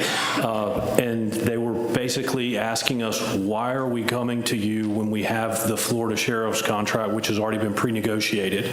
They said they couldn't get anything better than what was already on the already competitively bid Florida Sheriff's contract. So that's different than what if somebody would to go out on their own and try to look for a Correct, because these vehicles, they include things like, for example, the heavy-duty vehicle, the F-250 here, has a maintenance body that is on it that has to be retrofitted after the sale of the vehicle from Ford.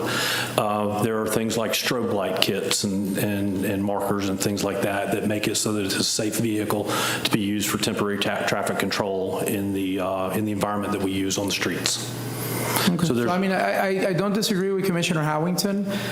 If we can, I would even venture to say, I mean, it's kind of hard because the whole state is going to that particular place, but it doesn't hurt to still try and, for future stuff, trying to see if there's, if any dealership in Volusia County is willing to, cut a deal so other cities led by us are willing to, start buying locally. But I know these vehicles are needed now, so looking at the next budget, this is something we really need to get done. The city attorney and myself have just been talking about some processes and things for the future to see what we can do with the local. Yeah, if those can be brought up way ahead of budgeting time just to avoid any problems. Commissioner Santiago, then Commissioner Howington, then Commissioner Villa-Vasquez. Yes, I just want to say thank you, Jim, for that.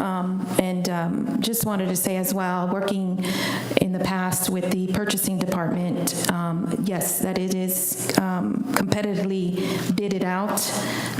It's pre-negotiated, and it's probably the best price we'll get. And with that said, I move to approve resolution number 2024-79, authorizing the purchase of the 2 new 2024 Ford Maverick 4x2, 2 2024 F-150 regular cab 4x2, and 1 2024 F-250 4x4 with utility body from Duval Ford as found on the Florida Sheriff's Association light vehicle contract number FSA-VEL31.0 in the amount of $210,924. So motion by Commissioner Santiago. Second. Second by Commissioner Villa-Vasquez, and then Commissioner Howington, you have the floor, and then Commissioner Villa-Vasquez, you have it right after. So I would like to ask, when you went out and bid, you bid all, I believe there's 11 vehicles in total on this agenda tonight, and so you bid all of those vehicles at the same time, or was it just these 5? When we went out to bid, because these are different departments and different funds, what we were tasked with, and there were some other pieces of equipment, like there was a skid steer, there was another big piece of equipment. So each respective department went out and said, hey, we need to go and we need to get a price on this particular piece of equipment that's coming from the pricing that we had on either the Florida Sheriff's contract or another pre-negotiated contract. And that's where all the vendors came came back and said, we can't beat that pre-negotiated price already. It's already been established what the price is and what the discounts are for that. We can't even get that piece of equipment for that price. So the price that we had gotten off of the Florida Sheriff's contract was indeed the best price that we would get. So I'm not seeing skidsters or anything on this. Can you explain to me what the extra added items are on like the Ford Mavericks? Those are fairly inexpensive. When I priced it out, I did not price out bottom of the barrel. I priced out mid-tier cars. Correct. These particular two Ford Mavericks, they are basically the bare bones model. There's three different levels that you can get. There's a 2x4, there's a 2x4 that's got kind of an automatic transaxle, and then there's a 4x4 model. This is the mid-tier model. Because we do have to pull off of the side of the road sometimes, we do want that additional locking differential so that we can potentially get out of the right-of-way.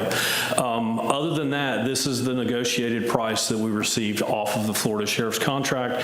That is, as I said, the negotiated, pre-negotiated price. Okay, and I understand that that was voted on previously by the prior commission, and I was not part of that, so I'm sticking firm with this. I can't support it, I'm sorry. Especially knowing that if it's a bare bones vehicle, I get the utility functions, those are specialized, skidsters are specialized, but those are not on here, so I understand. Okay. Can you read the resolution, please? Yes, Mr. Mayor. This is a resolution of the City of Deltona, Florida, authorizing the city manager to approve new and replacement vehicle equipment purchases for the Public Works Department, providing for implementation and providing for an effective date.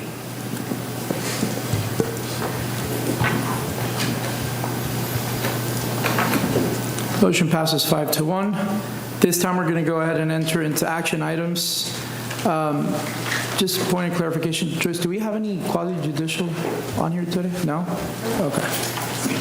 Somebody threw me off because he said there was, but that's fine.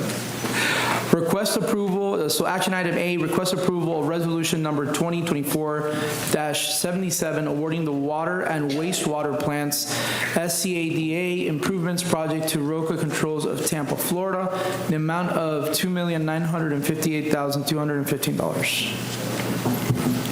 Mr. Parrish. Thank you, Commissioners. Jim Parrish, Deputy Utility Director for the City of Deltona. Today, we're wanting to put before the Commission a project that we've been working on for quite some time now. That is the upgrade of the SCADA package that we use for all communications for water and wastewater and lift stations that we have in the city. As you can see in the pictures here, what we're doing is we're upgrading the technology and the communication standards that we have basically held on to since the mid-90s. We've had some sort of upgrades, some small little upgrades and maintenance that happened in between that time from then till now, but we are making leaps and bounds, technological improvements in the way that we receive communications on all of these critical infrastructure pieces that we have. Okay, so what I want to talk about first is I want to talk about the regulatory compliance that we have with our SCADA system and the utilities as a whole. So regulatory-wise, when we have a SCADA system that allows us to have great functionality and visibility into what's going on to our utilities, regulatory agencies will allow us to have a lot less amount of time physically boots on the ground at the facilities. Say, for example, at our water plants. If we didn't have a robust SCADA system, they would require us to have potentially 8 hours of time, boots on the ground at the facility. Whenever we have good communications and a good SCADA system, that allows to be reduced at this point to 15 minutes per day for those facilities. So there's a great emphasis that's put on the type of communications that you have and how robust it is, okay? So just having the system that we have now gives gives us that ability, okay? But that's the importance that the regulatory agencies put on it. Our current system, as I said, was originally installed back in 1992 and has had minor upgrades since then. The current software package that we have, they quit servicing or quit allowing us to have any upgrades or any sort of support on that software back in 2016. So it's been time for us to have an upgrade for quite a while. The system is, we use what's called a radio wave antenna, or what's called a Yagi antenna. And basically at every station, every water plant that we have a big lightning rod that's sticking up in the air, and it shoots a radio wave back to another tower.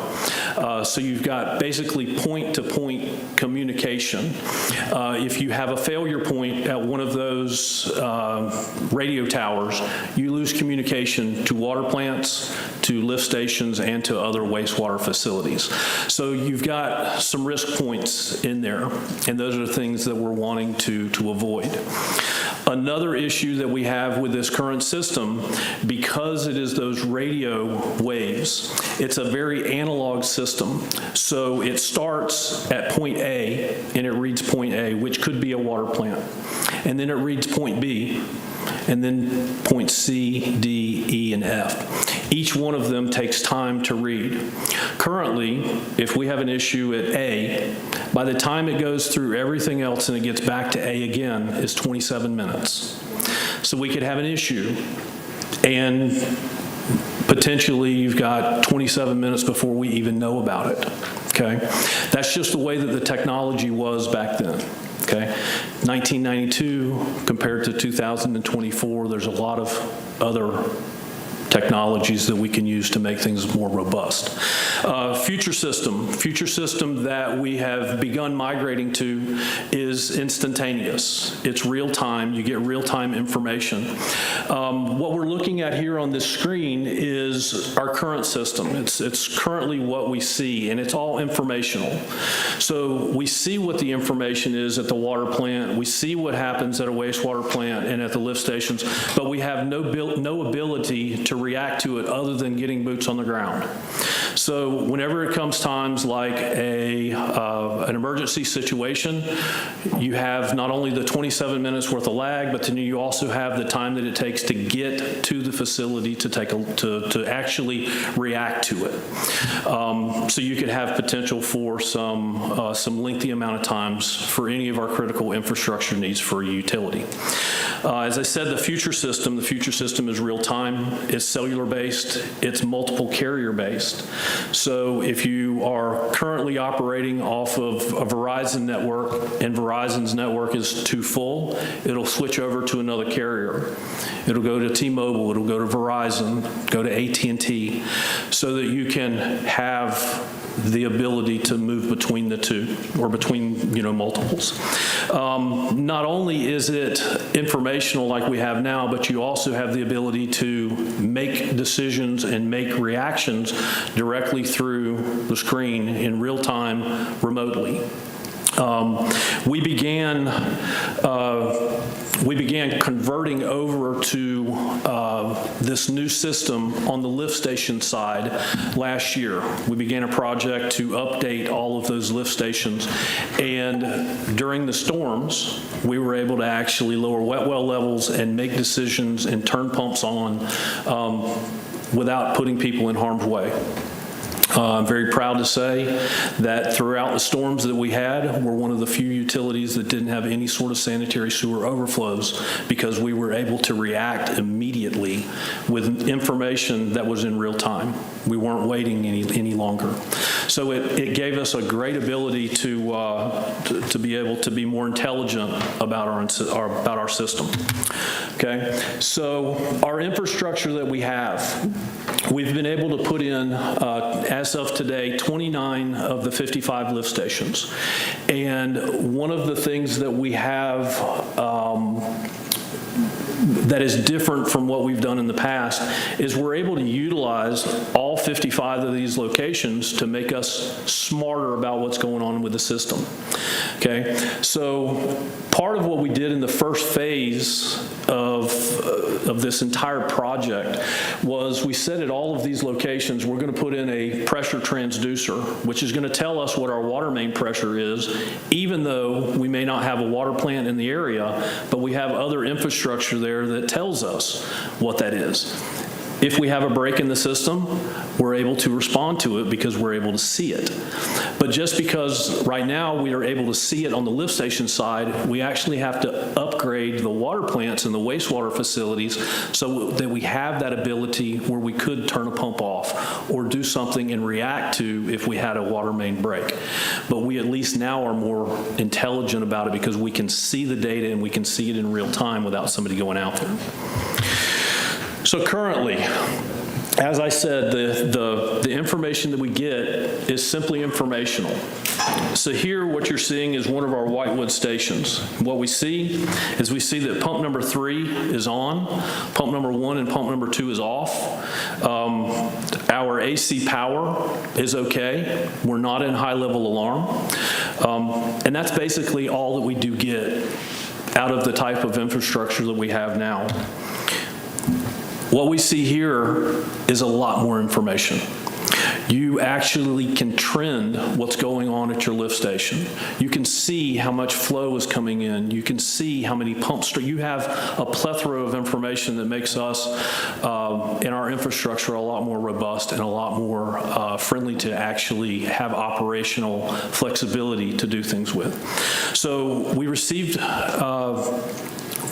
the authority and the ability to go out and do this in our lift stations, but the second part of it is the wastewater plants and the water plants.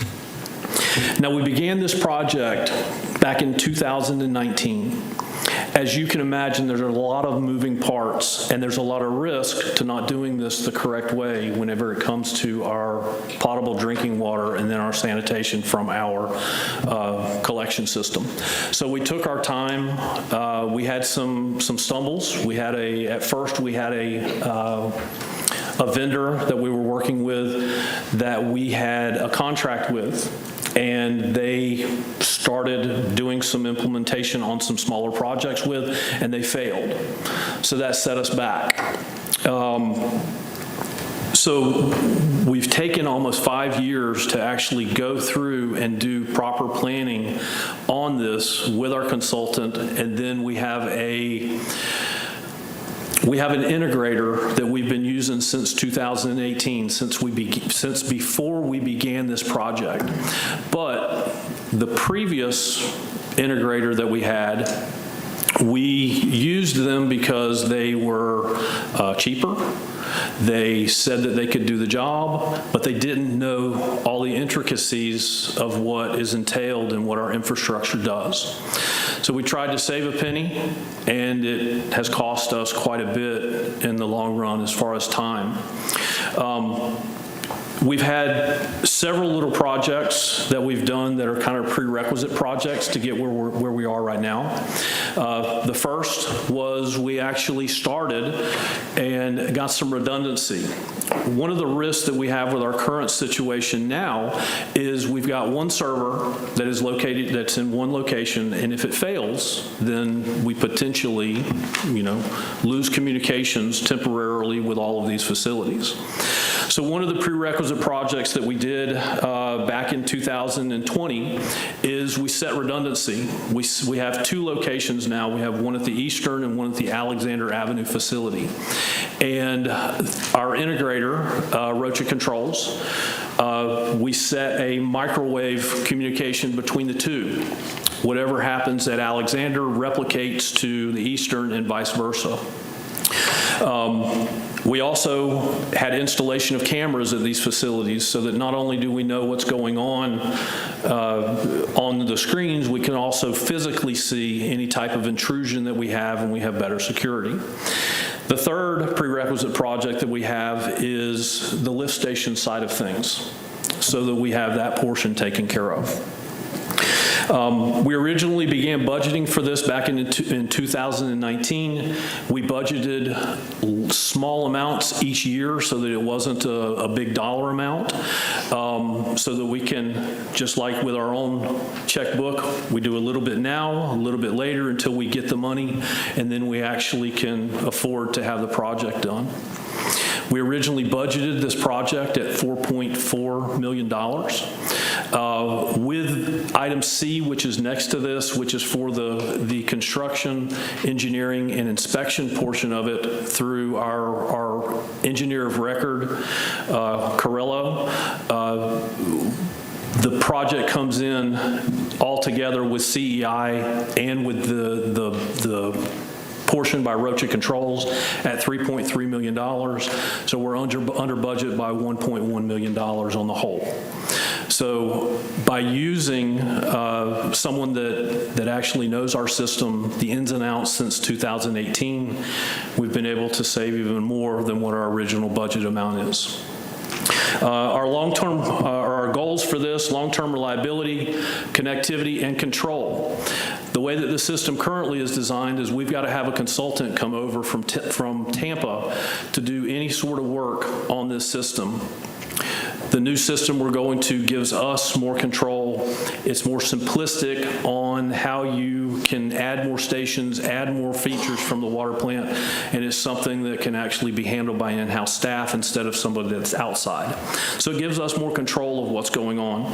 It minimizes the risks that we have. We no longer have any sort of those antennas that are sticking up, which every single year during lightning season, we lose at least one water plant and all of the instrumentation that's associated with it simply from lightning strikes. That takes away even that portion of the risk. It takes away risk from security, from even intrusion, physical on location. With the portions that we have with the lift stations now, as soon as anybody, even one of our own staff, even opens the panel, it sends us an alarm and lets us know that someone's in there. So you've got better and more robust security online as well as physically at the locations. It also allows us more operational flexibility to allow us, even on the water and the wastewater side, to make better decisions and to make quicker decisions and have, better public safety and public health and better infrastructure and better management of our infrastructure. Thank you. Any questions? Commissioner Vasquez? Yes, I think you answered my question, but I just want to make sure. So now you have in-house technicians that will work on this new system rather than going out to other vendors? Yes, that's correct. We will still have a contract with our integrator to be able to do heavy lifting items. But the system that we use now is what's called Wonderware. And anything that is done inside of Wonderware requires an integrator to do it. Anytime that, for example, whenever you have daylight savings time, we have to call the integrator to actually change the daylight savings time so that our alarms go out at the correct time. The new system is more flexible and it allows us to have not less of a person, but less of an educated integrator that can actually write programming, do these changes to the system. So there will be less that we have to go out to with an integrator to perform normal routine maintenance tasks to SCADA. So you have in-house programmer that can do all this, or somebody else still does it We have remotely? in-house staff. We have in-house staff that will be able to do things with the new iteration of SCADA. They're already making those changes on the lift station side. Great. So what's the, you said it's an instant notification if something goes wrong with this new system? Correct. All right. And the servers, So you have one in one site and the other one the other site. Is it safe to say that having them, I mean, they're still in Deltona. Correct. So something happens in Deltona, what happens? What happens is they're in two completely separate physical locations, different elevations, because one of the things that we always are concerned about, just like with all the residents, is any sort of flooding. So we want to make sure that we don't have any of our servers that are at risk of being flooded. So we have them on complete opposite ends of the city at complete opposite elevations.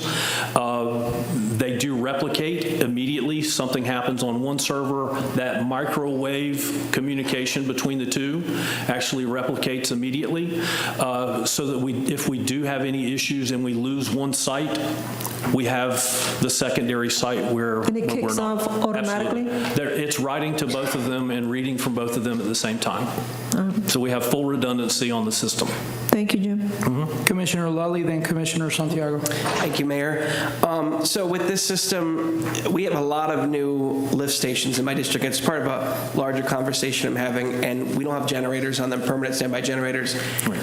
Would this system allow you to instantly see that the lift station has no power? Yes, it does. Okay. Yes, it does. Currently, as I said before, the current lift stations that we have, it may take up to 27 minutes for us to actually know that we've lost, utility power. So then we have to dispatch someone out there. Then they get everything running and going, and we have our floats set so that we do have enough hold time so that we can get there in that 27-minute time frame or close to it. But this will make it real time. It'll let us know as soon as we lose AC power, it'll say, hey, you need to get out there. We'll get an alarm text message on a phone that says, hey, you've got an issue, you need to respond. And we actually see that, and we see that in real time now on those 29 stations that have actually been installed. Okay. Thank you. Commissioner Santiago. Thank you, Jim. Appreciate it. Explaining the background of the SCADA system and how I didn't realize how antiquated it was. Yes. But with that said, I moved to approve resolution number 2024-77, awarding of the water and wastewater plant SCADA improvements project to, is it Rocha? Rocha Controls. Rocha Controls of Tampa, Florida, in the amount of $2,958,215. Thank you. It's a motion by Commissioner Santiago. Second. Second by Commissioner Lully. Is there any public comment? No, sir. Can I please have the city attorney read the resolution? Yes, Mr. Mayor. This is a resolution of the City of Deltona, Florida, awarding the city's water and wastewater SCADA improvements instrumentation and controls project to La Rocha Controls pursuant to City of Titusville RFP number 22P043TB, providing implementation and providing for an effective date.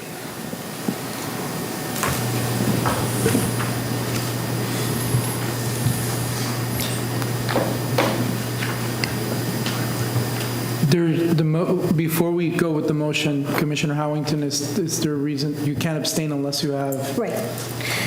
Due to the fact that this is a communication system and depends on network transmissions within various carriers, I'm going to abstain due to my employment.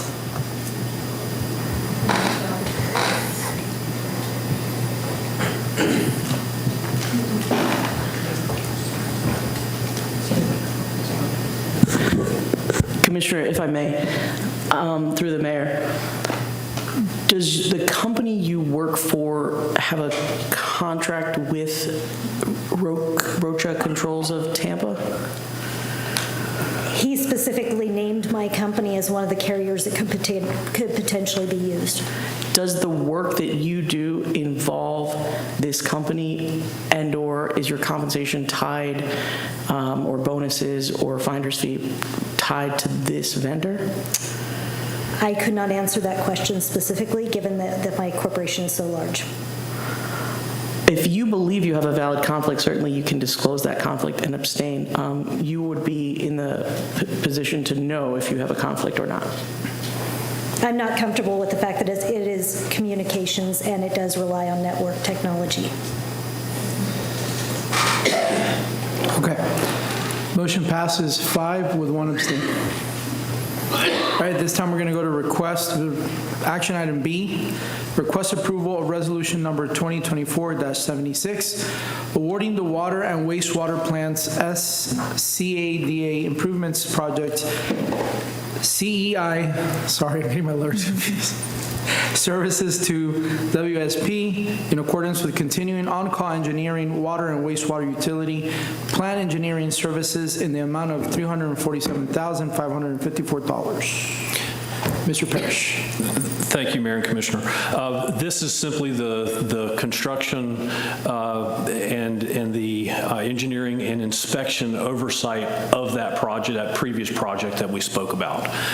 It's making sure that we have the engineer of record that designed it, overseeing it, and making sure that the contractor, Rocha Control, is installing it per specifications and being the partner with the city to ensure that it's being installed correctly.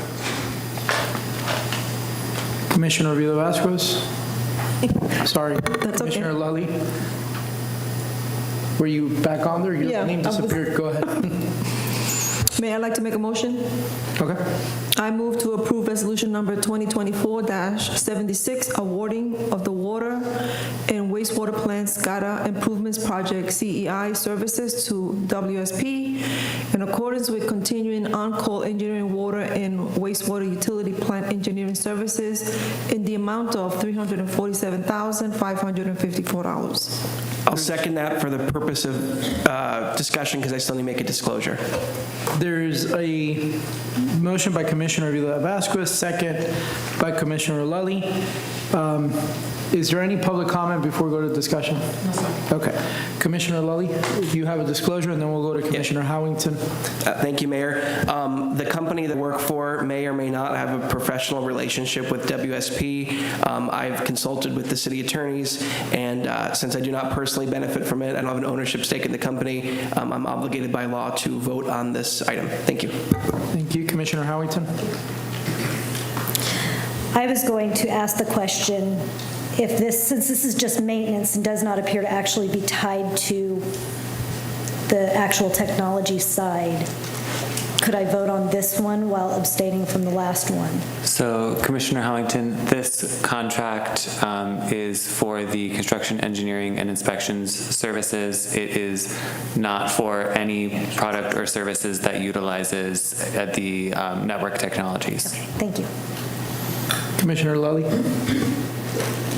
I was good with my disclosure. I'll withdraw. Thanks. Okay. Seeing that there is no public comment, can we please read the resolution so we can vote? Yes, Mr. Mayor, this is a resolution of the City of Deltona, Florida, approving work authorization for construction, engineering, and inspection services required for the city's water and wastewater SCADA improvements project between the city and WSP USA, Inc., pursuant to RFQ PW 2020-10, providing for implementation and providing for an effective date.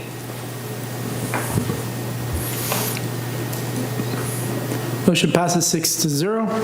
This time we're going to go to our final action item, which is C, request approval of resolution number 2024-80, authorizing a purchase order with Ferguson Waterworks for the annual subscription of Neptune 360 meter reading software by Deltona Water in the amount of $28,271.96. Mr. Parrish. Yes, good evening, Mayor and Commissioner. This is renewal costs for the software that we use to do all of the reading of the water meters now that we drive around with the trucks and read them remotely. This is just simply the annual maintenance cost for us using that software. Commissioner Villa-Vasquez and Commissioner Santiago. Yes, Mayor. Oops. Thank you, Mayor. I move to approve resolution number 2024-80, authorizing the purchase order with Ferguson Waterworks for the annual subscription of Neptune 360 meter reading software by Deltona Water in the amount of $28,271.96. There is a motion by Commissioner Villa-Vasquez, and I heard a second by Commissioner Crowell. Is there any public comment? Okay. Commissioner Santiago, you're on the board. I was just going to make the motion, but thank you. Okay.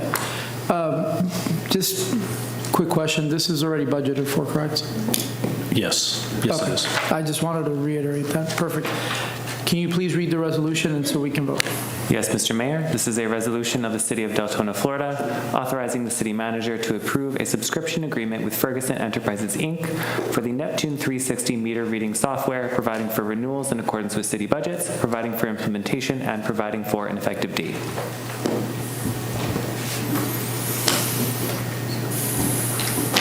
Motion passes 6-0. At this time, we're going to go to city attorney comments.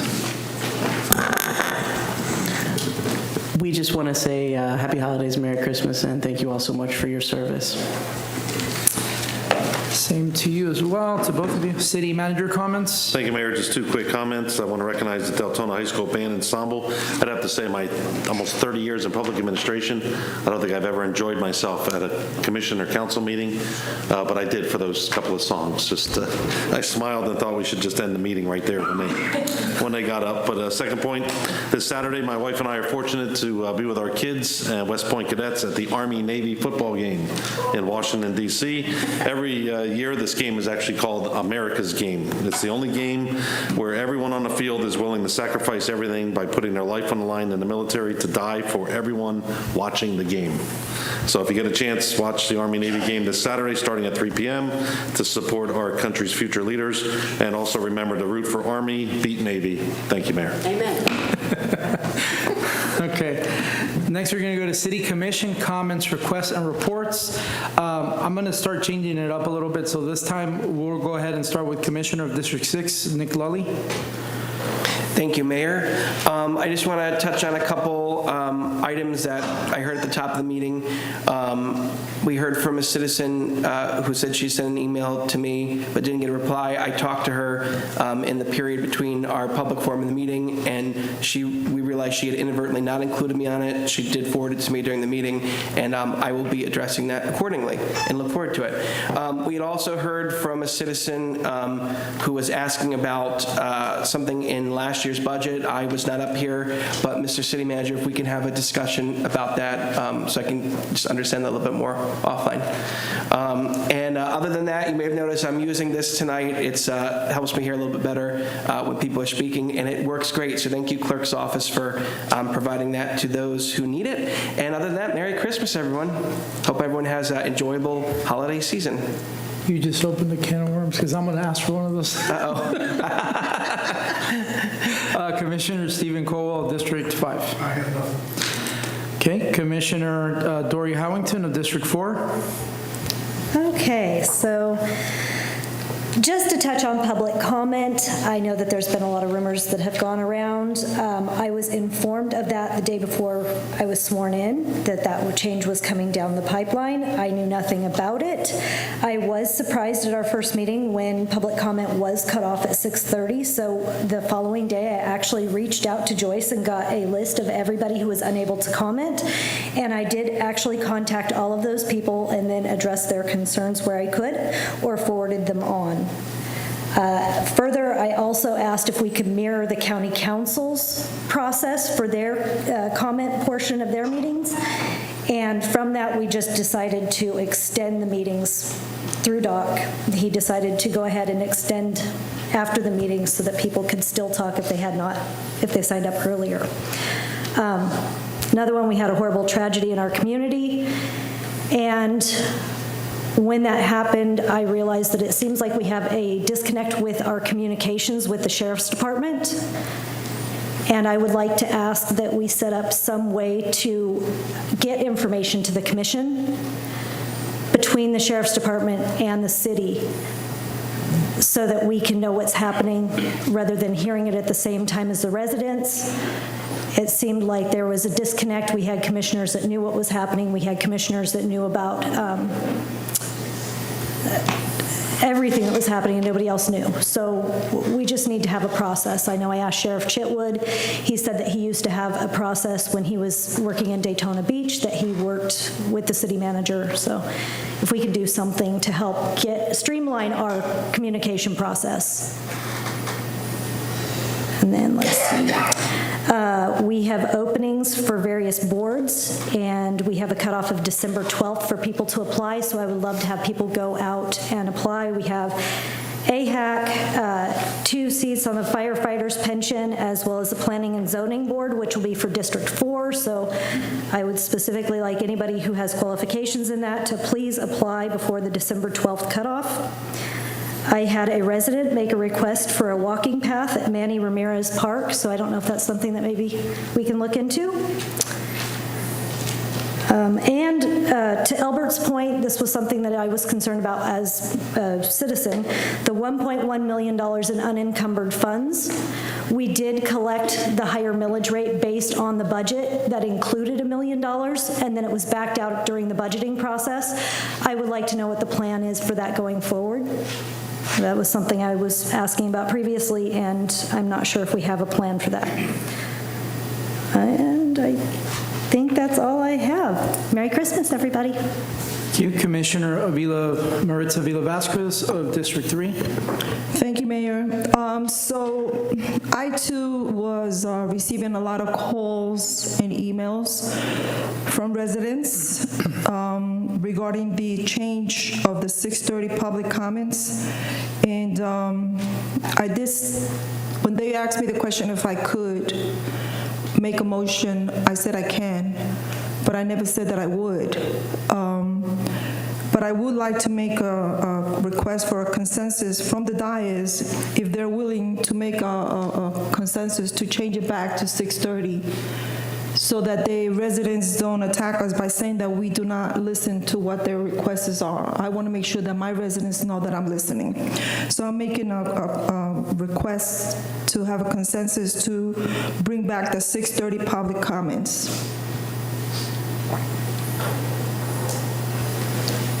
Can I ask a question on that? No, because I need an answer from the dais. They need to answer the question. All right, Am I correct, Joyce? Can you go ahead, Joyce, and do a roll call? It's still either yes or no. That's a simple, Commissioner Avila Vasquez. No. Commissioner Caldwell. No. Commissioner Howington. No. Commissioner Lowry. No. Commissioner Santiago. No. Mayor Avila. No. Okay, thank you, Mayor. The other, to answer Commissioner Dory's comment about VSO making calls, I never received a call from the Sheriff's Department. I found out about it through my radio. I mean, every phone in my house went off. And so because it is in my district and it was walking distance from me, I jumped in my car and started driving around. But in previous issues like this, it's the responsibility of the VSO to communicate with the city manager, and it's the city manager's responsibility to communicate with the commissioners. That's what has always been done. So I'm not trying to respond for the Sheriff's Department, nor am I trying to respond for the city manager, but I never received a call from the Sheriff's Department. The actions I took was upon myself to be out there because it was walking distance from where I live. The other thing I want to say is I want to thank all the residents that came out on Friday, Black Friday, and made donations for the Fire Department Foundation. Those funds are going to be used to buy toys to give out to our local children of the city of Deltona. And I also just want to make an announcement. It's not available yet on the website, but I've been working with the Sheriff's Department and the city of Deltona, and we're going to have a self-defense class at the center in January. It'll be put out first thing of January for everyone to register. It's free to the community, but there's a limit of 75. So as soon as Catherine puts it out there, please register. It's free, but all we're asking is that you bring in some kind of non-perishable donation as far as food cans and boxes and stuff. That will be distributed to our local Deltona elementary schools that have pantries in their schools. And I just want to wish everybody a happy Merry Christmas, Happy New Year, Feliz Navidad para toda la familia hispana allá en la ciudad de Deltona. Gracias. Thank you. Have a good one. Thank you, Mayor. Commissioner Emma Santiago of District 2. Thank you, Mayor. Just really quick, Deltona wanted to do a shout out to Deltona High School, the Brigade Marching Band. Absolutely amazing today. The performance was wonderful.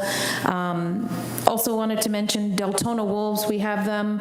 I requested a recognition for the month in January. I just wanted to ask if they can come back so we can personally recognize them at the meeting in January. And then the next one was, I want to thank the city of Deltona for Parandas. It was a Spanish Christmas holiday concert at Deltona Library, and it was an amazing event, lots of people. So I really want to thank the city and also Mark Manning, the director of Parks and Rec, who helped us put that together. Also, January 4th, Saturday, January 4th is the Three Kings Festival right here at City Hall from 12 to 5, so come on out. It's a great event, and just want to wish everyone a happy and healthy, safe holiday season. Merry Christmas. Thank you. Mayor, real quick, just a step in the process for the commissioners, what we've talked about a little bit off record, each of you individually, is the presentations was approved in the consent agenda. Yes. So we've asked the commissioners just at the end under their comment, because right now it would be under the commission's direction, if you want to give the presentation to somebody at the next meeting. I know it was a discussion last time to have the band here. So as Commissioner Santiago said or questioned, just want to make it on record. If anybody has any issues with that, we'll invite the Wolves to the next meeting, if that's okay. So that'll be the process. Sometimes we may have 9 proclamations, but it might be one that you're interested in having them come to the next meeting to receive it in person.